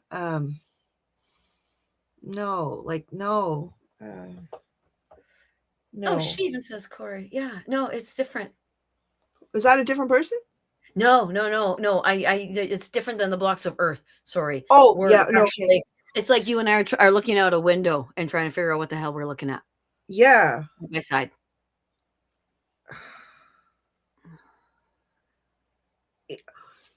It's like they immediately showed me these big huge blocks of earth, and it so I might okay guys, am I got this right?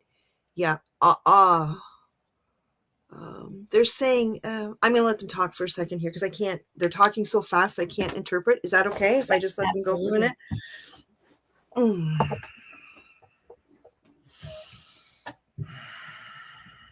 Mm. We are here. We've not gone far. We are on standby, sitting at this table of light, and we are so honored to be part of this beautiful, dynamic, expanding conversation. We want you to know before we begin, old friends, that you are all on the leading edge. You do not need to sit at the edge of your seat to be on the leading edge, for you are on the leading edge of this conversation, and it is a leading edge conversation. And so we are wanting each of you and all of you to perhaps give yourself a little bit of a pat on the back, on the shoulder, perhaps a little bit of an embrace might be nice, because you are precisely where you intended to be here on this day of days. And so on to the one who is looking for a little bit of direction, a little bit of clarity, a little bit of perspective. We want you to understand this, old friend. You do not need to move all of the earth to find your way to heaven. And you do not need to go under the dirt on the earth to find your way to heaven. You see, we are us. We are the united souls of heaven and earth, and we come forth at this time to let each and all know that you are the one you have been waiting for. You are a being of light, being human. You are an emanation of the all that is all that is all that is all. And there is no other who is as uniquely qualified to be you as you. There is no other who is part of this divine blueprint of you but you. And so we want you to know that you do not need to get down and get onto the grinding stone and to try to grind your way to the heavenly fields that you want to participate in. And most certainly, friends, we say it again, you do not need to turn to dust to find the promises of heaven. What are the promises of heaven? To find the kind of love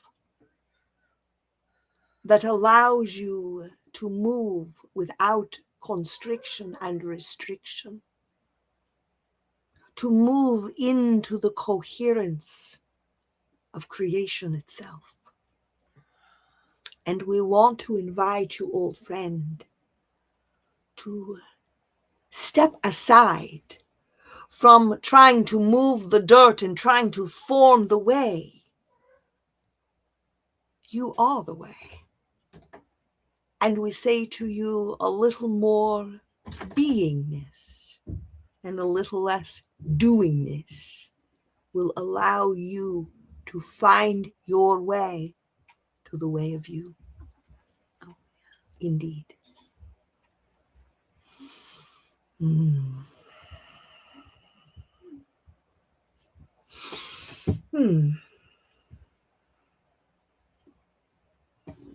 I'm back. That made perfect sense. And I will actually, if it's all right with you, Corey, I am going to reinterpret it for you just because I think sometimes when you're not used to listening to the us, you can get caught up in the indeeds and the realize with real eyes. Do you know you Yes. say that? Yeah. I've Do you heard know them you say say that? it. I've heard them. Okay. I love that one. Realize with real eyes. Yeah. Anywho, yeah, okie dokie. Yeah, because they told her pretty much to put her hands by her side to be in being. And I held back the second comment she wrote because for me, as soon as I read the first comment, I read the second comment, and then I started getting ideas more about the second comment only because this is the second comment. Are you time shifting? Now, Corey, I should look and see if you have said anything more about that time shifting, but I am wondering if you are experiencing time shifts. And there's a time where, yeah, like I'm pretty darn sure I didn't have last week, but I know I did, if that makes sense. My husband and I actually even had a discussion this morning whether or not Easter was last weekend or 2 weekends ago. We could not believe it was 2. It was a really weird feeling. It really bugged me. Anyway, when I was little and they used to come to me, they would put me in a different time or a different speed of time. Okay. Because there is no time. Because there is no time, and time is actually an illusion of this place. Yes. Our souls do not experience time. Our minds do. Right. Because our minds are of here. So it makes sense to me after reading Are You Time Shifting from Corey that quite possibly she is in the middle of it. She is in the eye of the storm right now. And if you're in the eye of it, you don't want to reach out because you might hit a farmhouse or a cow. Because I have actually been seeing right now as there's a hurricane all around us and we're in the of it. Yeah. So that there's no activity. And I actually think she might want to just observe, like just like what they said, like a deprivation tank, something where she's just being, because she might be actually experiencing a cellular change within herself. Okay. Which is not something I would usually say, but it is something that I am seeing. So I hope that makes sense. Yeah. Brilliant. Wow. Yeah. It was, yeah. If you are still with us, Corey, and you heard that, can you clarify the time thing for me, please? Because with clarification, I might actually be able to give you a better sense of things, if that makes sense. I say that so often, if that makes sense. They're going to put it on my tombstone if I had one. Which I. Well, yeah, okay. I'm not gonna be Jim Morrison. You're not gonna be able to find my remains. I'm gonna be like Elizabeth's mom. Why can't I get her name? Why aren't you there? Why isn't the name there? Anne Boleyn. Yeah. No one knows where she is. They think they know, but they don't know.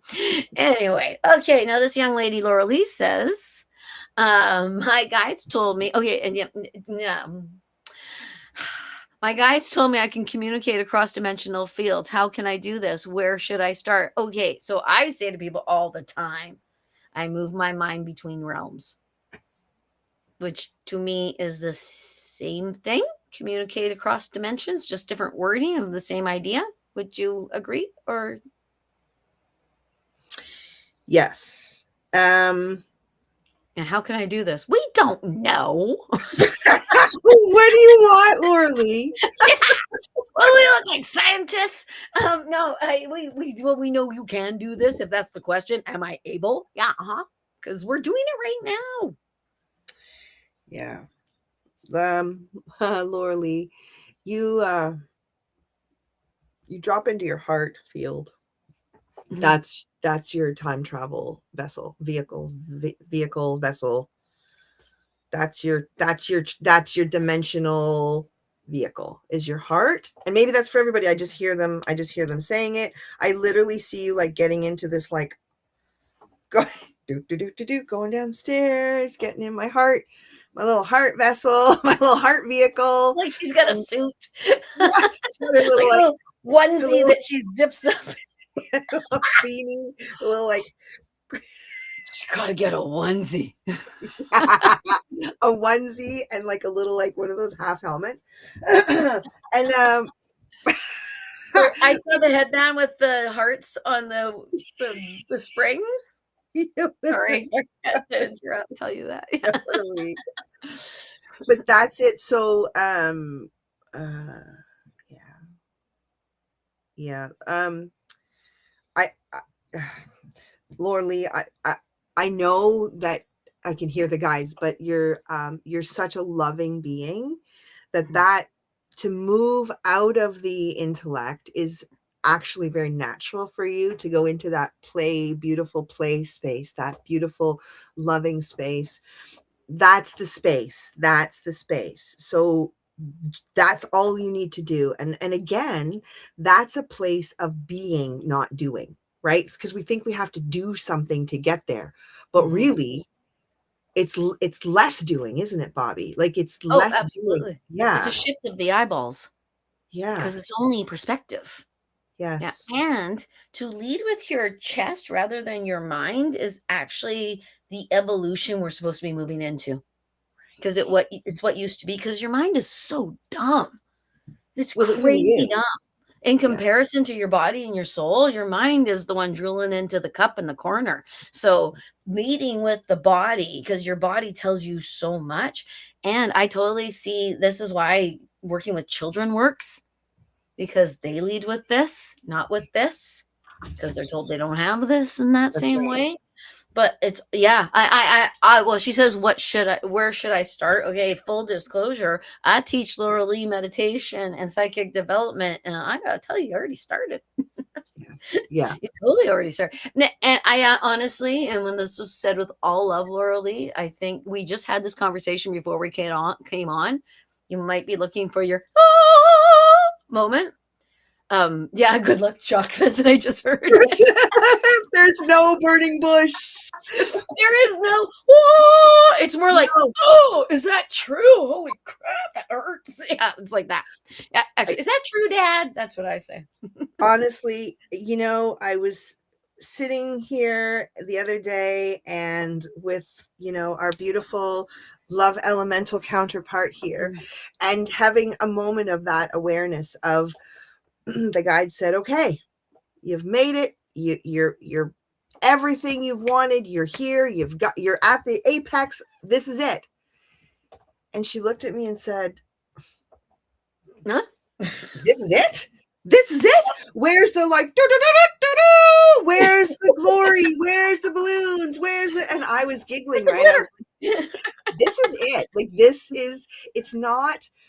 it's not filled with glory, and it's not that. It's not any of that. It's real Actually, and it's raw and mhm, it's kind of hard. messy and it's hard and it's beautiful and it's magical and it's kind of scary. Like it's all those things, isn't it? Yeah, it's 360, Yeah. really, because we live more than 180. We live almost the full, almost, because we Yeah. acknowledge the spiritual, but we don't acknowledge that it's within us. Yeah. That That's right. this, if you're looking for God, look in the mirror, open up your shirt and say, God, are you my sternum? Because that might be it. Yeah, Yeah. it's all within us. And yeah, if you're looking for the woo-ah moment, yeah, play with them. Yeah. My ooh-ah moments are more now I'm getting ooh-ah. I'm all there's a drag queen that does that. Ooh-ah moments. I love that drag queen. But yeah, name me a drag queen I don't love. Anyway, that ooh-ah moment can come with, yeah, my biggest one was when I said to my guides, okie dokie, if this, I asked them a question, if this is yes, show me 3 sets of Christmas lights. And they did. And I said, oh my God, that's so amazing. Because it was like this time of year. I said, okay, should we do more? Boom, boom. I was like, Yeah. those are the moments. Right, Yeah, Bobby. but That's where so you true. say to your dead relative, okie dokie, let me know you're here, ring a bell, do something. And they might not do it right that second. It's not like the movies because your time and their time are different, but they will do it. Like my dad still finds pennies, and that's wow. So they're little. It's like being a parent. Everything's being a parent for me right now. But yeah, no one thinks it's such an amazing thing when your child finally actually picks something up and shoves it in their own mouth. But that's enormous. That's a massive milestone. And when they do it, you wish you had the camera. You phone your husband and Mhm. say, oh my God, you picked it up, put it in her mouth. Holy same thing. The spirit guides are like, oh my God, she looked up when we went. So she heard us. Yeah. So And they're true. high fiving. So yeah, help them. Help them, Yeah. help you, help them. Yeah. Yeah. Wow, tingles. Thanks, Sue. There you go. Ooh, Put tingles. that We up love there for tingles. you. made Yay, Linda tingles. single. Don't tell her husband, or Thanks. maybe tell him. Just like it gave me tingles. Maybe that's what he's into. Okie dokie. And okay. Corey has I'm gonna finish with Orly and then I want to go back to Corey with the because I think she's absolutely I actually think I was right on it. Essentially stop overthinking or thinking with my mind. Stop judging yourself. Stop judging what you think it will feel like. Stop judging what you think it'll be like. And everybody has different psychic abilities that move to it. Just know you got them. You know you got them. Yeah, absolutely. My brain just how many times I have to tell you? Absolutely, absolutely.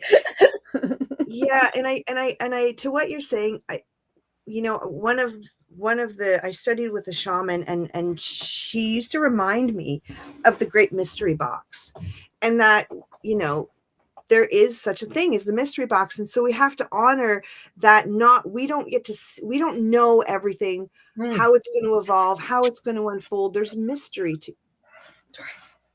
This is my way of advertising my book. What is that, Bobby? What is that picture? Why don't you tell us about That's that? the cover of my book, Sue. My novel, Samantha's Folly. Just finished the sequel. It's with my editor. I'm excited about that. Me too. The mystery box. Okay, yeah, because actually, where my brain goes, there's certain things our minds cannot possibly fathom. That's right. Right. And that is a bit the mystery box. And my brain actually went to Pandora's box a little bit too when you said that, which is Yeah, maybe, but yeah, the mystery Yeah. box. So let the guides will say, so many times this has happened, that we've been channeling, and the guides will say, we're not going to tell you how everything is going to go, for example, because we want to see you uncover your own gifts. We don't want to spoil Christmas.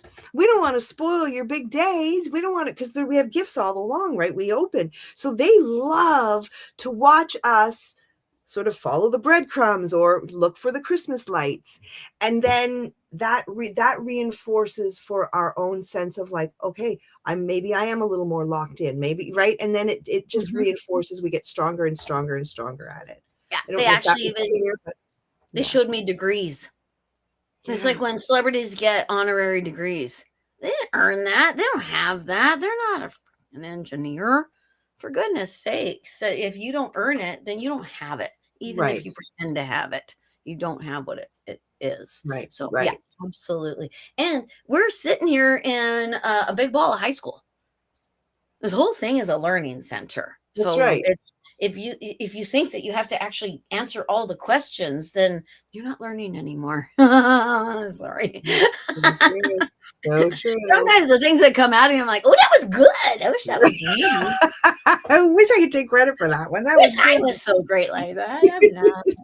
Just the string between two cups. Okie dokie. So, Corey, I think you're welcome. We love you too. Love to you, Lauralee. As though time is speeding by fast into a new era or dimension. So it was what I thought. Yeah. Yeah. And I know I've told this story 100 times, and I probably told this story to you, Sue, when I was a little girl. Did I already tell it earlier tonight? I don't know. Tell us again. Okay. I was doing readings all the way up to when we went live. So I'm really I'm gonna be fun. I'm going to dinner tonight with my sister who's like wouldn't believe in us if it weren't for me. So tonight's gonna be so much fun. Anyway, So fun. What a so fun fun. Love playing with her head. I love her. Anyway. Yeah, both my sisters are like antithesis to other sides of me in certain kind of ways. Interesting. Yeah. Anywho, yeah, when I was a little girl, and my family knew about this, when the dead would come, it would be when I was coloring or I was alone or I was doing anything where I was quiet, and they would and they'd yell and they'd scream, and I would go to members of my family because, well, my brain is exploding right now, and I would look at them and I would hear like my sister say, "It's happening again," and I'd be like, "Whoa," because I would be experiencing time different. They would either be too slow or too fast. And to me, it was almost like I was, when I was little and when I was younger, I thought they were separating me from everyone. They were trying to encapsulate me so they could have at me. but I don't think that anymore. I actually think that I would be pulled through the veils, Yeah. and there was only time here, and I'd be on the other side of the veil because I was 5. Of course, I go through veils. I was 5. I thought, I thought I Of course. fully, well, I do believe in Santa Claus still, so that's not a good example. Yeah, I do too, actually.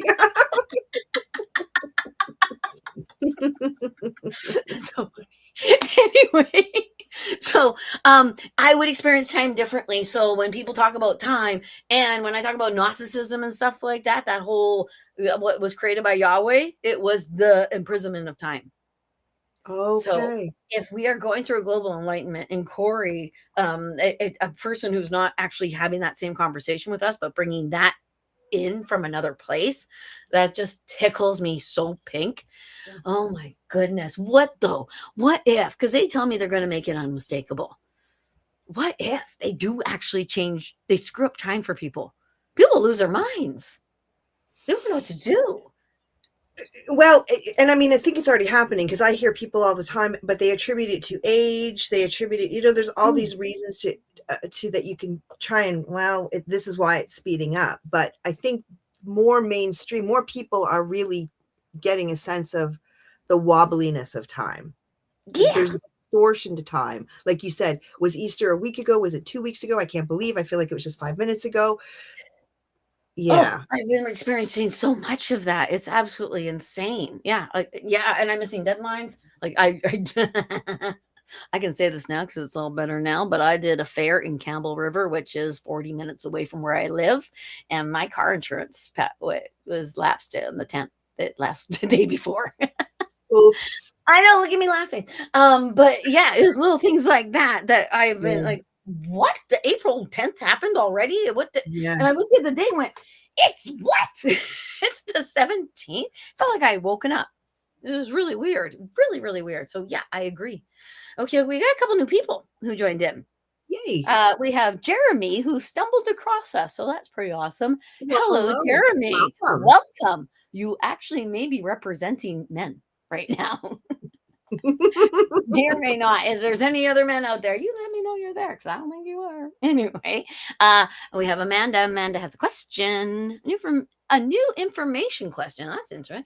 Has there been any more information given on the golden ratio protocol? Are you familiar with the golden ratio protocol? I am. This is Oh, something that goody. came up in a reading that we did, and okay, wait, I have to go. I have a foot in both worlds. I have to go back in my memory. No, Amanda, there hasn't been. And I can't even remember the details of this right now. I will tell you something that we did a channeling. I don't remember the details, but what has come up and pretty miraculously and consistently is this whole idea of a golden spiral. Now, golden spiral, what does that mean? And so, Fibonacci spiral. well, yes. And so right? But the guides brought in something about a golden ratio protocol. And then since that time, I went to see a woman her name is Cheryl Arts, and she's a local healer. She does alchemical healing. And I hadn't spoken to her about this golden spiral that the guides kept showing me and referencing. And during this healing, she referenced and saw the golden spiral, and then talked about she'd been to Egypt and she had been to one of the temples and saw these golden spirals, and then said, so I have to send you a picture, because she had these pyramids that she was putting into the water. She'd been guided by her guides to do these small pyramids, to leave them at this site. And she said she had the sun coming at her and took a picture. She couldn't really see what she was taking a picture of. Anyways, it captured this frigging golden spiral. So whenever the guides start talking about something and then I start to see it in my reality more and more and more, there's something to it, but it hasn't completely unfolded yet. I haven't been completely shown it all yet. So, but what I'll tell you, Amanda, is as soon as we get more information on the golden ratio protocol, I'm going to share it either in a video, or we'll put something on, or we'll put it on the website, or we'll email people who are part of the Love Elemental community. But we'll somehow, or maybe we'll come and bring it back on a live or something. But we'll get this information out as it comes, as the guides bring it to us. So that's what I can say. That's what I can share. Okie dokie. When you even talk about it, I actually see them getting smaller when they're closer to the earth and larger as they go up towards the sky. And I actually see them floating above the pyramids. Is that an actuality, or is that just they're putting them there so I can see them? I don't know. I wonder. Okay. I don't know. Okay. It's interesting though, isn't it? Yeah, it is. And I have to say, I am as much a student every day as I am just a student to this learning. We'd be dead if we weren't. Yeah. Right. Yeah, because we're still in our meat suits, so we're not quite as brilliant. And Amanda also says that her questions on Facebook weren't getting to us. Well, that's just really weird. Oh. Okay. Well, we are so sorry that you're yeah. Sorry about that. Thank you for letting I was us wondering know. where you were, but I was wondering where you were. I was thinking that too. I was wondering. Yeah. See, we think about you. Absolutely. It was bestowed upon me and yourself a day or less apart. The golden spiral. Like you heard it. Yes, and then I you remember some of the details. Yes, I do remember okay. some of the details. I'm sorry, I have to let my kitty out. I do remember some of the details, but I'm nothing. I have nothing right now. I have no more to, like, I don't remember enough to blah, blah, blah. I actually hear you're not supposed to yet. Well, and I was gonna say that, and I thought, well, that's might sound a bit dismissive. At the moment, you guys are on need to know, and I can say that because I'm completely ignorant to the of whole this subject. Yes. Yes. And our new young man actually has a comment or question. I don't know much about this stuff. But I have had precognitive dreams throughout my life, so I can believe you all. Yeah, because you have them in your dreams because your mind's asleep, and then they can get the unconscious information into. It's actually one of the things my book is about. Shameless. Yes, shameless. And I do apologize, Jeremy. It was just so perfect. Because that's what the book's about. But yeah. Okay. And I know people who receive almost all their information through dreams. And I think it's actually part of the brain mechanism-y sort of thing. And with you, Jeremy, you actually might be a little top heavy. Meaning when I call someone top heavy, it means they're smart.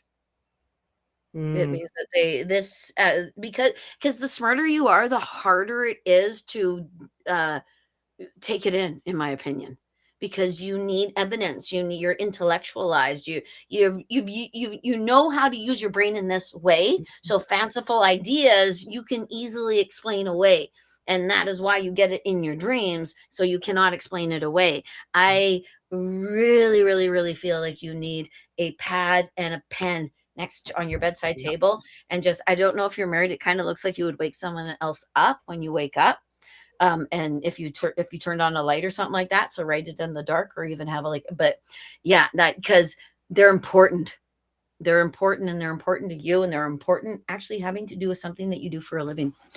Anyway, what do you want to say to that young man? And let's assume he's younger than us. Back in the day, I love having experience in life, because then you can go back in the day. There was back in the olden days. Polaroid camera, right? The Polaroid where you would take it, you would go, right? They made a resurgence. Oh, did they? Yeah, I bought my daughter one when she graduated from university. Oh, so they're back. That's okay. Yeah. Okay. Anyway. So they're showing me that, Jeremy, because I get sort of shown things like in metaphors or whatever, but they're showing me that because you get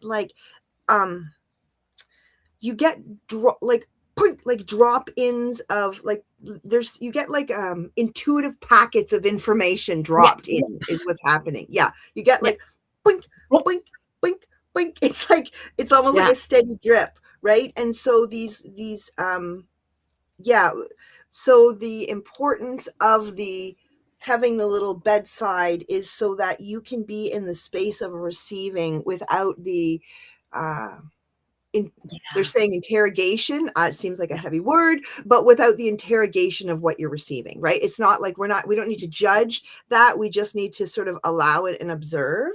And so we're so conditioned to, get an inspiration or whatever and judge it or dismiss it or whatever. But no, really, you're actually really very intuitive. And so sort of just allow those packets to come in is what I want to say. Yeah. Yeah, I agree with you completely. Yeah. And I'm honestly just to look at evidential things, you have the word music in your name. So I'm assuming you're a musician, and musicians are mathematicians. That's the way the brain works. When I was in theater, all the musicians next to us, they would help us with math homework because they could do math. Yeah, it used to blow my mind because I had an idea of what musicians were like. That's rude. Okay, Carrie has also said that she's put questions on Facebook and we have not seen them. What the heck? Isn't that weird? I don't know how to fix that. I will have to consult with our We IT have to team find out why that is. about That's so that. weird. Sorry, everyone. It's Sorry about super that. weird. So sorry, Carrie. Yeah. Okay. Can you send a question on this one too? Okie dokie. Yes, Amanda said we're amazing. I think because we were both like, "Where are you, Amanda? You cute little thing." Here, I'm going to take Jeremy down so he's just not displayed for everyone. Okie dokie, and literally shaking and getting the confirmation chills. Thanks for okay, yeah, yeah. Okie dokie. I commented about feeling alone on this journey on the Facebook and we didn't even see it. Oh my god, that did not help. Oh, That did not help. I had said I felt a lot less alone since connecting with the United Souls. Oh yeah. I can totally see that. And any of you that have connected with the United Souls with Sue, do you see stuff too? And what do you see? Because I see things and I want to know if anybody else sees the things I see. I mhm, don't even want to mhm. say them because I don't want to press it out there. But Sure. there are Of course. certain creatures in our purview ideas that I see connected with the United Souls, and I'm seeing them more and more. I actually saw one during a reading today. So, and I'm going to have to full disclosure it, aren't I? After saying Yeah. all that, Yeah, you yeah, are. dragons. Oh, the dragons. I love the dragons. Oh, every time we convene with the United Souls, I see these dragons around, and I do every now and again have visuals of a red and blue dragon, and I hearken it back to the myth in ancient Chinese myth. I just dislike that word. That's such a dismissive word. The Yeah. story within The the story, ancient Chinese yeah, with the blue dragon and the red dragon. And when COVID happened, I saw blue and red fighting each other all the time. oh, There's okay. something about blue and red, and we do everything with blue and red. So yeah, Yeah. today in a reading, I saw a red dragon, which shows like, oh, that's Interesting. weird because they look like serpent dragons. That's what they remind me of. They have the long things Yeah. The here. things. Yeah. They're very, very, very long. And okay, they they are so trying to make me feel that dragons exist. They're really doing that to me, which I'm sure possibly maybe in another realm, but yeah. You know what, Bobby? I many, many years ago, I was taught to, on your birthday, you ask for, so I'm talking like ask, universal ask. You Mhm. ask for any gifts, any, spiritual gifts, and you ask for a dragon, your new dragon. So I, for years, because I'm a Sag and I love magic, I would like ask for my dragon. Last year, think it was yeah, it was for sure last year. Um, I live right on a Great Lake. So basically the property line, I mean, I look out and it's just all water. So we had a little portable hot tub we set up. And so it was very dark. It's very quiet. There's no city lights, there's no light pollution. And I'm like, see this thing, and it's, of course it's dark, right? But your eyes have adjusted to the stars and stuff, and I see a dragon. and it is so clear to me that it is it is like the dragon sort of you're describing. It didn't have this, um but it was a black dragon, and it had a bit of shimmer to it, and it was like flying above. And I thought, if I say anything, then this could be the actual final straw where people are like, Sue stepped off. She's seeing dragons, right? But I thought, you know what? I'm in this car, might as well, right? And anyways, I said to the person who I was with, I just saw, I can't believe I'm saying this, but I saw a dragon. And then a couple minutes later, it came around again. And subsequent to that, I can't believe how many people have said, I work with dragon. I've seen dragons. It's like this whole, people are like, just in our comments. Oh my God, I work with dragon and their energy. I don't see them, but I definitely feel their fierce energy. oh my God. See, Yeah. there you go, right? Yeah, that's crazy. Isn't that incredible? So no, it's so incredible. Yeah. Okay. So it's a Okay. thing. I'm going to stop telling myself that you're crazy, Bobby. What, because the same thing. Yeah, well, because you can't tell me Sasquatch doesn't exist. I've even argued with my husband, who's a faller, who spends all his time in the woods, because he says if Sasquatch exists, I'd see him. And I said, like, he's going to say hi to you and your chainsaw. I don't think so. No. He's like, and I'm rocking away. Anyway, yeah, okay. Now we have a follow-up from Jeremy, which is awesome. One time I was getting waken at 333. There you go, 444. Yeah. I was pay attention, Jeremy, or they're going to punch you in the face. Yeah, they are. Yeah, not much in history. Yeah, I totally get it. I totally get it, because you're either on the story side of the world or you're on the number side of the world. Yeah. But both are languages. And here Absolutely. Absolutely. And we, I have I don't have it here, but even like I have it was called a power mat, I think it was. And it was like about this big a sticker, and it was completely based in sacred geometry. A mathematician created it, and there were these power pads, and you could put them, we used to put them under our pillows, we would put them under our beds. Yeah, power pads. And now I'm thinking, with the advent of like AI and technology and stuff, probably what they can put together now would be even more evolved, but this is probably like 15 years ago. But I think, because I'm not mathematically oriented necessarily, I just think that people who are, I always think of the sacred geometry, and I think of like how mathematics is the foundation of our experience, right? Everything. It is the one universal language. And it's sacred geometry is the shapes of everything in the universe. I wish I understood that better. And then I actually am pulled towards numerology and I Ching with Jeremy as well.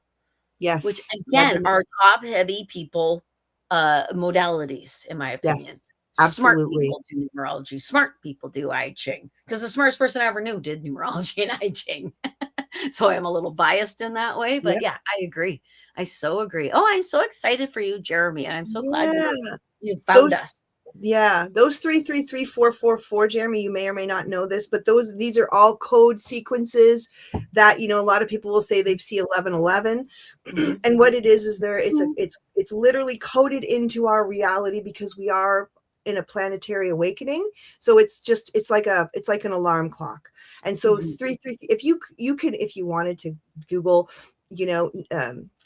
numerology 333444, there's lots of neat stuff out there that will tell you, like, for example, when I see 111, I know that, like, I always just say to myself, monitor your thoughts, Sue, like, just be aware.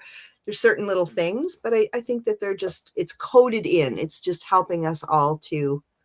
Yeah, I simply say thank you. But I actually see a little something for you, Jeremy. I think you might want to look at how sound affects the human soul and body and things like that, like Hertz energy.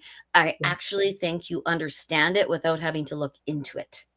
I think that your music moves people, and I think you've been told that, and it's because you understand where certain sounds should come in and how they should rump and rope. To use technical terms, not top heavy. So I see a lot of Hertz and really, really cool. Yeah. Because it reminds me of when you make the music, I think Jeremy could make the music. Right? That makes sense. Yeah, Yeah. because yeah, they show me, when they have the water on the speaker and they show how sound moves. Yes. Yeah. That's what I see with Jeremy. It's like that. Yeah, I think you're even better than you think you are. Just so you know. Yeah. Yeah. Yeah. Yeah. Okay. Now we have another one. It's another ambiguous. With all love, I'm saying that, Christine. Um, Hi, ladies. Any messages for me? They're always so huge. Yeah. There you go. I can hear the guides. They're being funny. Did anybody ever watch Third Rock from the Sun? Yeah. They would say, Oh, "You're gorgeous." I'll be your friend. Yeah. No, I can hear them saying, "You're gorgeous. You're just gorgeous."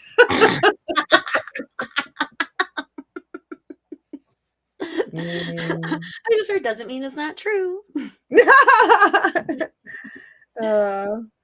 Do you want me to go? Do you want me to talk? Yeah. Let them talk, Yeah, Christine? I think I'm supposed to let you go first. Yeah. Okay. All right. We are here. We are eager to jump on board, and we will pause for a moment and allow this girl to get herself ready. She is not quite prepared here. Mm-hmm. Okay.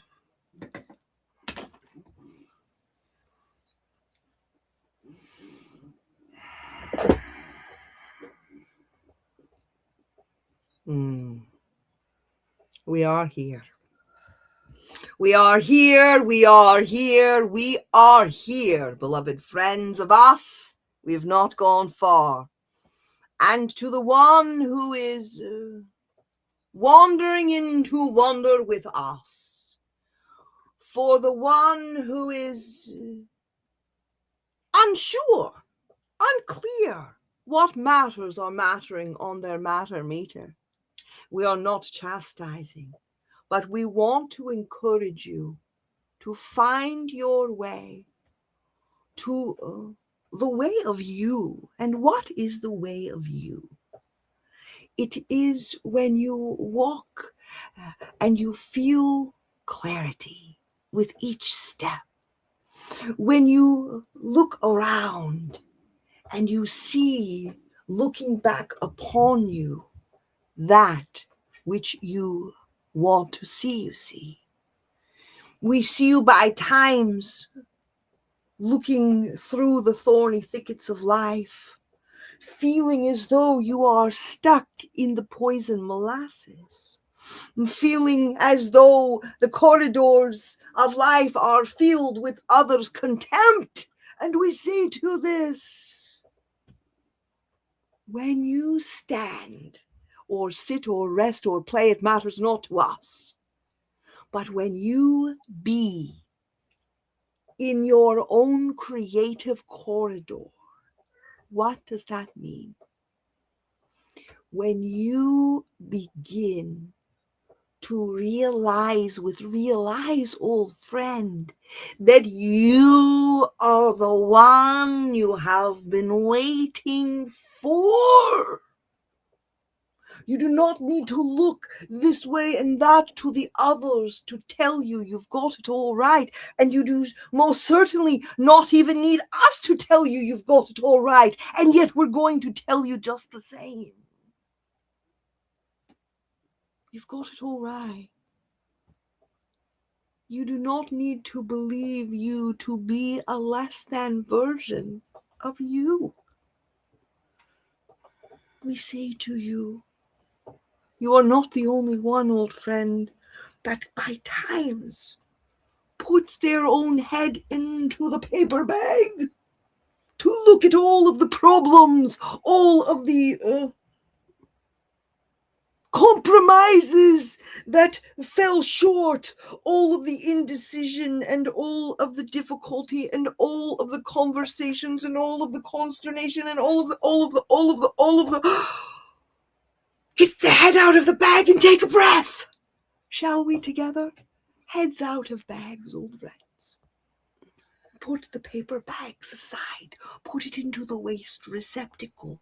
You do not need to look into it anymore to find the you that you are looking for. Look into the light of your own eyes. Begin in the space of love. For that space of love, that space of breath of creation, of the all that is all that is all, that is yours. That is your birthright. That is yours to have, to hold, to create, to mold. You have not been forgotten, and you have not been forsaken. And if we could remind that beautiful mind of yours of but one thing, and if you will leave here and you will only recall but one thing, let it be this: you are so dearly loved by us. You are love, and you are loved. Indeed.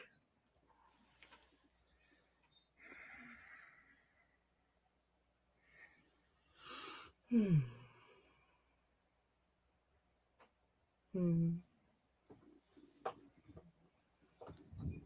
Hello. I was gonna say, how are you now? That's actually what came to my head. How are you now? Is going in and out more difficult than staying in for long periods of time?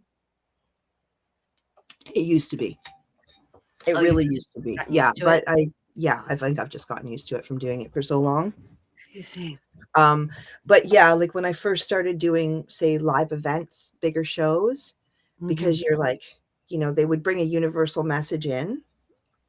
Almost always I would go into channel and they would give a message, and it would be a universal message, but invariably people would come up and say, gosh, that message was for me, or that resonated with me, or whatever. But then we would do the questions.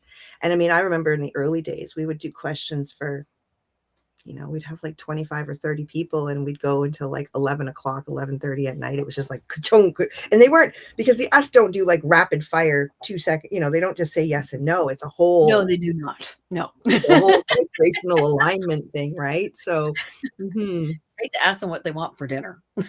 yeah. Well, now I gotta go to the grocery store and buy everything because I'm totally confused. Yeah. Right? Um, Yeah. yeah. It's just so neat. Okay. Well, I'm gonna be less fun. I'm gonna say, okay, what I keep seeing for Chris, I keep seeing her doing the same thing over and over again. That might be why I'm seeing the same thing over and over again, because I was trying to stay out of your way mentally, if you know what I mean. Yep. I keep seeing it like this. I know this makes no sense. It reminds me of when someone's weaving a carpet, like a Okay. loom. It's like you're doing something, you keep bringing it into your belly. Like you keep going into your belly in my head. And I keep thinking, why are you hitting yourself as you're doing this? It almost is like you're trying to coordinate something. And in that, you keep hitting yourself here in your solar plexus chakra, in your power. And what you're doing looks like it is constantly the same thing. It even reminds me, actually, this is a better example. Back in the olden days, when they used to have that cloth thing in the bathrooms and public washrooms. Yeah. Yeah, it was this big roll of towel, and you pull it down. You can dry yourself on that part. We decided, what? We hate trees. Let's do paper. Anyway. Sorry. Sorry. That's anyway. That's what I'm seeing, that you keep pulling, because if you think about that, it's the same thing over and over. You could lock someone in a bathroom and they could pull that over and over and over and over again, and it would just restart itself. It wouldn't. You have to have someone bring in a new one. But anyway, you know what I mean. That's what I keep seeing. I keep seeing you whacking it into yourself as well. Like every time you do it, you make yourself a little less powerful, or you punch yourself in the power, or there's something about your personal power with this thing that you're doing. And I know that's super duper ambiguous, but it's the best I got. That's actually what my brain just said. I know that's ambiguous, but it's the best I got. But that's funny too. I'm not gonna say that though. But you know of where I speak more than I know where I speak. That's how I'm supposed to put it to you. Sometimes they'll do ambiguous too, just to protect people. because Yeah. that one was full names here. So yeah, that's what I think, at least. I believe, at least. We have a confirmation from Jeremy. Lovely, lovely. Yes, been playing music all my life. It's music and technology. Oh, duh. Two main loves, to be honest. Yeah. Perfect. Duh. Yeah. Perfect. Perfect. By the way, Jeremy, you're really easy to read. So if you're married and she seems to know everything about you, it's because you display it. Anyway, I'll bet you I'm super easy to read, though, too. Like, I very rarely have sidekicks that are like, I don't know what to do with you. And then I go, now you do, right? Yeah. Okay, so Carrie, my question, Carrie asked a question on Facebook, so she may have been waiting too long, and I apologize, Carrie. Oh, Oh, yeah, look at sorry. what the heck that happened there. Yeah, so sorry about that. My question was regarding if I should let my daughter start using her mediumship, which I think you must have said it out loud. She means mediumship, with other people besides my close friends. I get an immediate answer. Immediate answer. And actually, as I'm saying, I have immediate answer. They are reiterating that answer over and over again. And honestly, I agree with the answer, but I'm so glad that you're yelling it in my head, because it would be my assertion a little bit as well. Just because if you're dealing with dead folks, you're dealing with people, and then you're dealing with all the other stuff, and some bad people can come through. I have spoken to pedophiles. They let me know they've hurt a child, like that. They have no choice. Like, it's like a scarlet letter, but still, yeah. And that's not just because she's a child pedophile, blah, blah, blah, blah, but it's a brain thing. Yeah, because they're not higher beings, and I say that with love. They're us. So I do hear no, and that's only right now, until older, because it's protection for her own brain.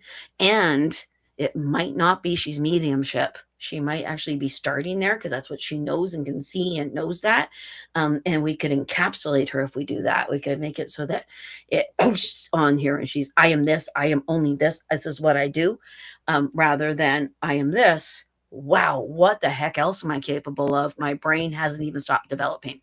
So I honestly would try to keep her from using it so much for others, not for, but keep for herself until she's 24 is actually what I hear.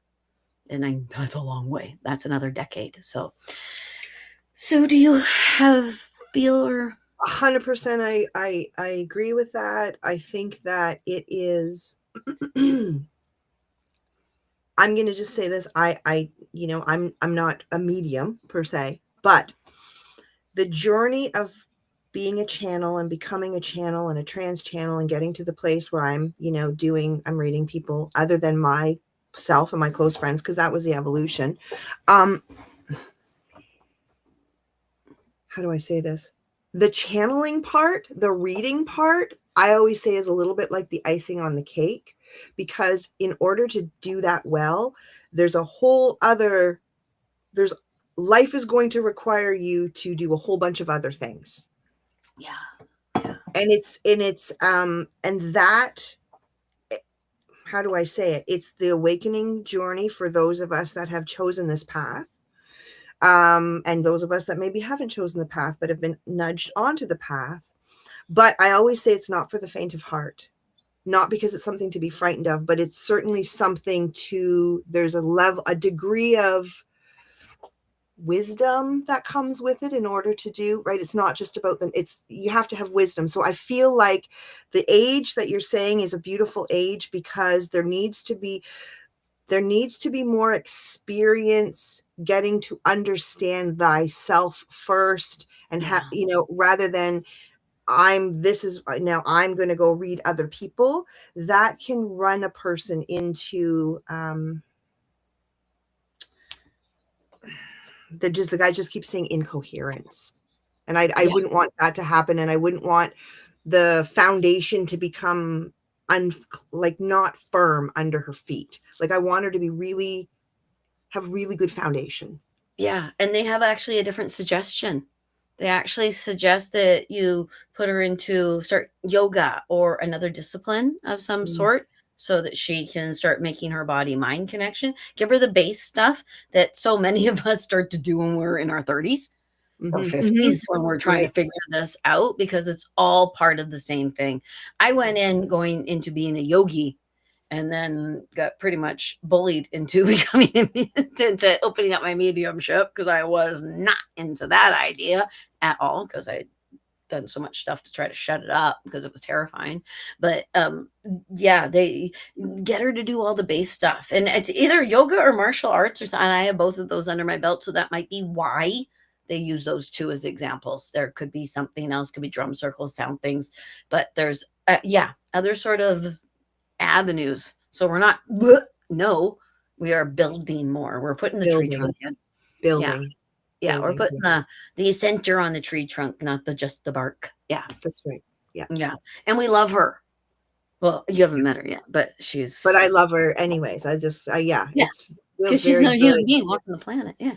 Yeah, Yeah. yeah, yes, yes. Thank you for that question. Mhm. Ah, you I just thank want to jump in and say the guides want me to say this. For years, I was not allowed to read anybody about myself. For years. really? Was not Oh. allowed to do it. And when I Wait. did automatic writing, they wouldn't let me do it. I had to do it for myself, and because it was a journey of self Oh, before it became absolutely. a journey of others. Because the thing you do too is, and please excuse the terminology, a little wild and crazy. Like Yes, it's it is. neat. Like when people, I'm sure if people just pop on and see you in the middle of talking to the us, they're like, "And what the fuck am I watching?" Yeah, Sorry, where did I land Sorry about the today? swear. But yeah, I'm sure the people are like, "What's going on Let me here?" get some holy water.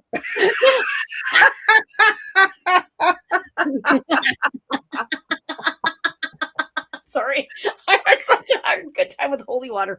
Okie dokie. Now this is very exciting, and yeah, it's 5:30. I have to meet my family for dinner at 6.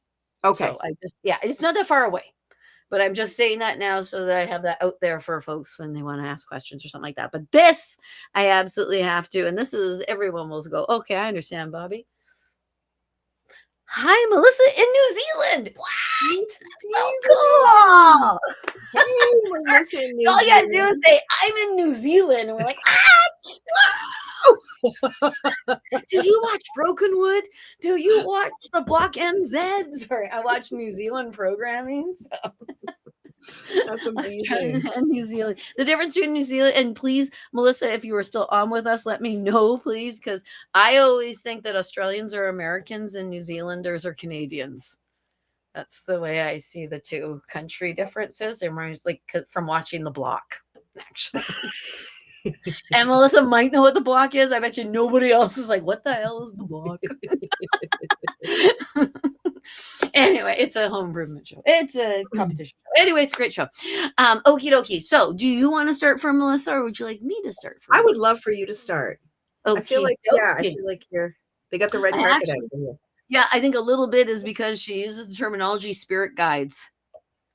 Because I actually thought I made that up. At one point when I first started seeing spirit guides, because I went into I went into readings just thinking I was a medium and only talking to dead people, and then I started seeing these other people. Went, who are you people? And they said we're the guides, we're the spirit guides, and I was like, oh, have I made up a new terminology? I have not. Anywho, so Wow. I believe very strongly everyone has spirit guides. You have your own little team, and you and they are trying to complete a spiritual contract here. Like, this is what we plan to do, and this is what we're going to do, so that everything that you do actually, it's not just you. You're affecting a whole group of other souls as well in not doing it. That makes the stakes so much higher. Huh. And I'm supposed to say to Melissa, and you know what I mean. There's something about pumpkins. I don't know what the heck that means, but there's something about pumpkins. And I don't know if they're calling you pumpkin, but there's something about pumpkins. I'm not sure what the heck pumpkins mean. I've seen pumpkins before and not being able to identify pumpkins. So I have to look at my relationship with pumpkins. The only thing I can really think of with pumpkins is October. And October to me is the end of the year. it's the time where the reckoning comes and we're going into the new you, because when I see the new you, I actually think that people go for a nice little sleep, a little dormant time. And yeah, it's actually like you're coming to the end of something and going into a dormant time, and they want you to pay attention. And I don't know if you are actually Aborigine or if you have a link or you live next to something that is very holy. There's some sort of land thing. It doesn't make any sense to me. What? Yeah, and now I hear the haka. Well, I don't. Well, yeah, no, I see it more than I hear it because it's such a visual thing, and I hope I said it right. It's the warrior chant that the rugby players, the All Blacks, do, and I'm seeing that. So yeah, it's like a call to action. It's interesting too because, huh, is hmm, they're showing it like New Zealand, and the way of life of New Zealanders is actually a burgeoning culture. The Maori here. It is coming up to the Maori, that's it, to Mhm. the top of the pile in some sort of way, and there might be something within the teachings that we need to know because actually, okay, I'll say it this way, the indigenous shall inherit the earth. Mhm. Our indigenous people and our indigenous teachings is how we're supposed to live on this ball. This is how we're supposed to be existing here as human beings. Everything is right there for us. Our medicine cabinets are in our backyards. There's stuff like that going on. So whatever it is that you are doing, they want, yeah, they want you to do more of it, but Mhm. also they want you to recognize too. They're showing you cleaning off your own eyeballs. So there's something about you they want you to recognize. And I don't know if you're going to be working with the indigenous folk of your country or if you are part of the indigenous folk, but I see it so next to you, so adjacent to you, so right the heck there. Like it's like your next door neighbor in some sort of way. Like it's unmistakable. And this thing almost looks like an underground, like the Hobbit houses. No, that's funny because they made Lord of the Rings in New Zealand. Do any of those little houses exist still where the roof looks like grass and I see a doorway? That's what I keep seeing over and over again. And I'm uncertain of why or what. And when I am uncertain, I just tell you what I see because it might not be for well, nothing is it for me. That's not to say nothing is for me, but it feels like that sometimes. The messages are not for me. They're for you to understand and for me to convey. So, yeah, it's so very strong, and I don't know if I explained it well enough because it's the vision is getting stronger and stronger in my head. Yes, it looks like a bunker. It looks like an underground bunker. Um, or let's say hygge, hygge gardening, hygge, where you bury logs and then you bury dirt and then you plant on top of that and you let that all just constantly it feeds itself. Okay. Maori. Okay, she just said, "Oh, okay, I believe my dear friend Travis." Oh, I see. Okay, okie dokie. I can actually even answer that one right away for you. That's okay. I'm glad I was drawn towards that. Um, Travis might be an okay. Sorry, I think Travis might have been funny. Sorry. Okay, so if you had Travis still here, would you accept all the advice that Travis was giving you about your life?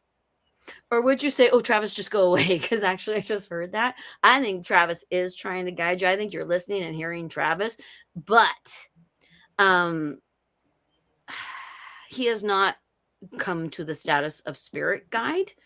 I actually think you're convening with the dead, which is just as wonderful. But Travis is intact. Travis would not be Travis if Travis was your guide. I'm supposed to say it like that too, which sounds rude and nasty and a little bit too harsh in my opinion. But I actually am supposed to say I'm not the one talking to you. It actually, and I'm not going to do an accent because they've tried to make me do accents before, and then they make fun of me in my own head. So I'm not doing that. I have been pulled down that road before. So, Oh, yeah, no. no, I think that Travis loves you. Mhm. I think Travis has tremendous love for you. I think you can feel him very strongly. I would not tell you that it's not him at all. I would never tell you that. Okie dokie. Okay, she's helping us out here too. Thank you. Mini Maori Yeah. friends. Okay, that's Mini Maori? Is that a okay, interesting. See? I'm so ignorant, I don't know. Wow. Okie dokie, and by ignorant, I mean I do not know. Maori and I have a thing called Hengel. Oh, Hengi. They Hengi, cook Hengi. underground with two out without oh, There wow. you go. Nice, nice, Yes, nice. Travis. Yeah. Wow.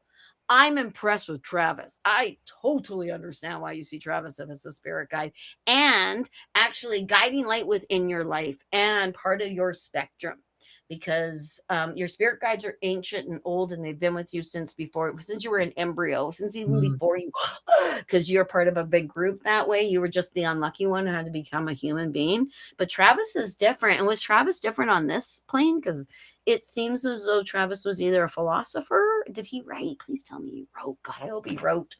There's something. Oh, if he didn't write, then he might want to write through you. Sue, do you get Mm. anything?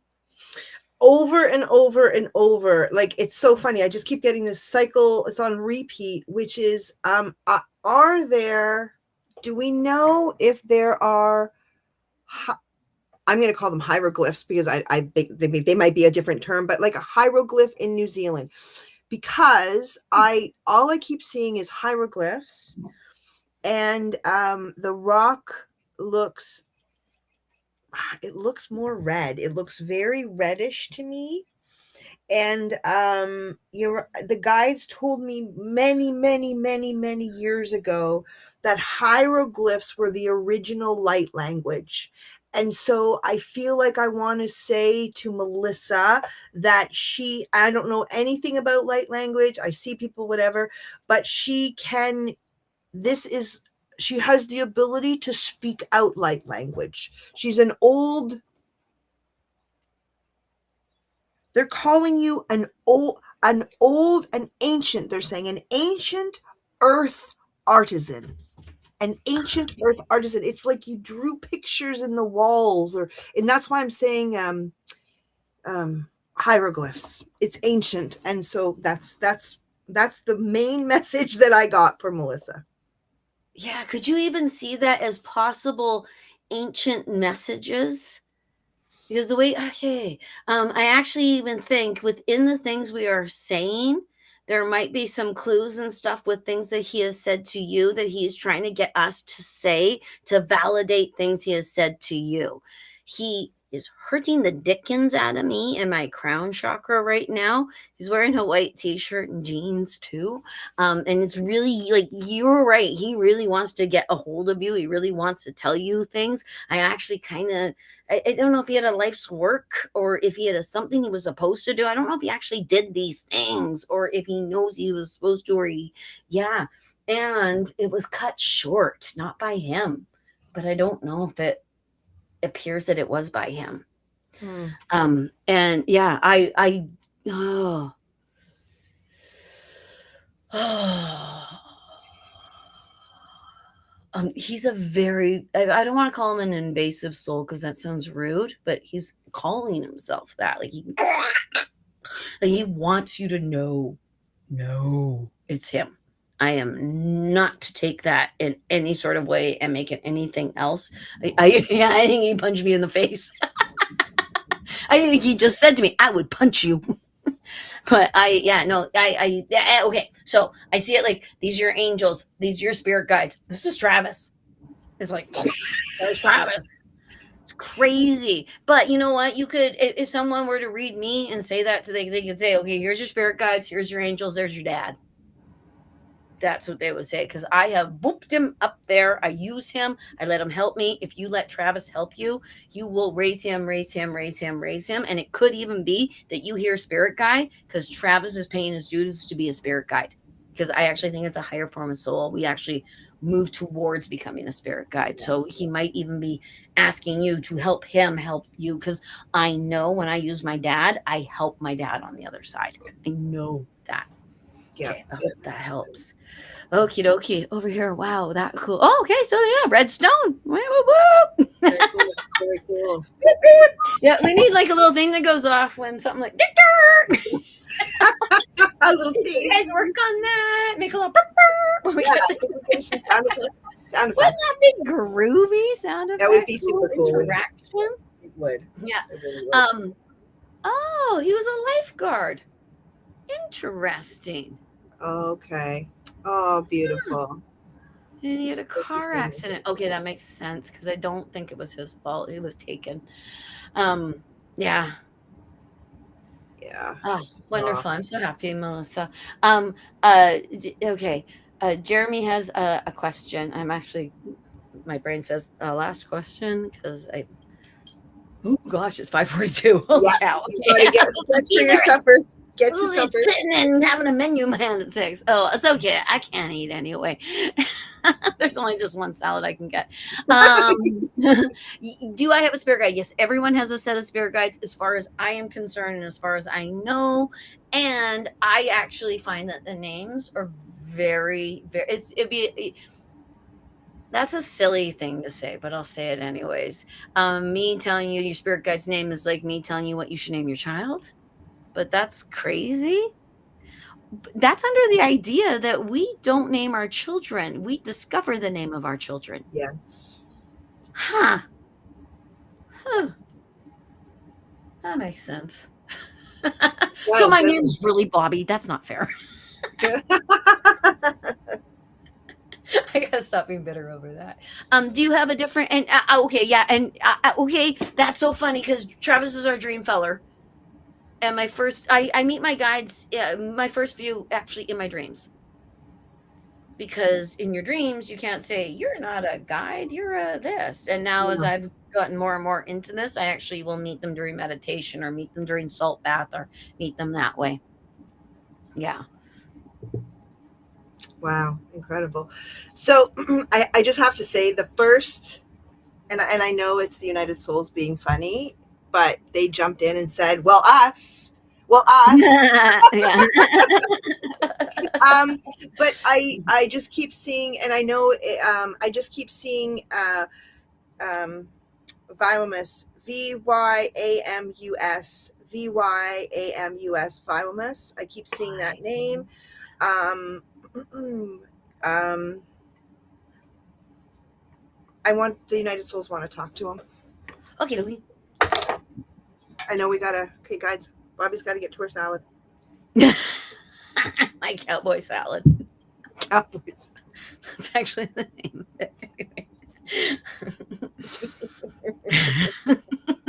We should do a live one day about what psychics can eat. Yeah, we really It would should. be very short. It would be a very I short have- conversation. Yeah. I have promised that video so many times and not. Yeah. Yeah. Okay, here we go. We are here. We are here. We are here. We are here once more, not gone far, on standby, waiting for everyone to jump on their own magic carpets. We say to you, get aboard, climb on, have a little bit of fun. Begin to soar, old friends, and to you, the one who has come before us now, and you stand in all of your regalia. We want you to know that you are an ancient son. You are one that has worn many, many robes. And indeed, as you come forth in this time, space, time, you have come to recalibrate the harmonic of this planet. You have not come to be a bystander. You have come to weave in the brand new currents of life. And with that, we invite you to know that you have assigned upon you those and them who are the heavenly hosts on nigh, the choirs, all part of your picture. And so you are able, old friend, to turn your dial and to receive all of the frequencies. You are a little bit like a radio station, a radio box, and you can tune in to all of the different frequencies. And so we want you to know that if it be your will, we have not ever done this before, but we will do it on this day because you found your way, and it was not by happenstance and it was not by accident that you found your way to this day, to this breath, to this moment, to this shared experience. And so we're going to offer unto you a little bit of us, if it be your will. We will say to you this technology is our technology, and we call it etheric technology. We like that quite a bit. And what does that mean? It means that we are offering onto you what we call the heart packet. What does this mean? It means we are offering onto you a little bit of the frequency. You understand that language quite a bit. Yes, we are offering onto you the frequency of us. And so we are looking to harmonize with your frequency. We will never override your frequency. Oh no, for sovereignty is the name of this game. But we want you to know, if it be your will and on the breath, we will union, frequency to frequency. And with that, old friend, if it be your will, we will be part of your picture, part of your glory story. And with that, you might say that the us is part of me, and I am now part of us. Indeed. We will, if it be your will, speak to you more and more. If you find us around the corners, around the blocks, around the town, we will link up arms and hearts once more. But for you, the time is now for you to remember your glory story, old friend. Indeed.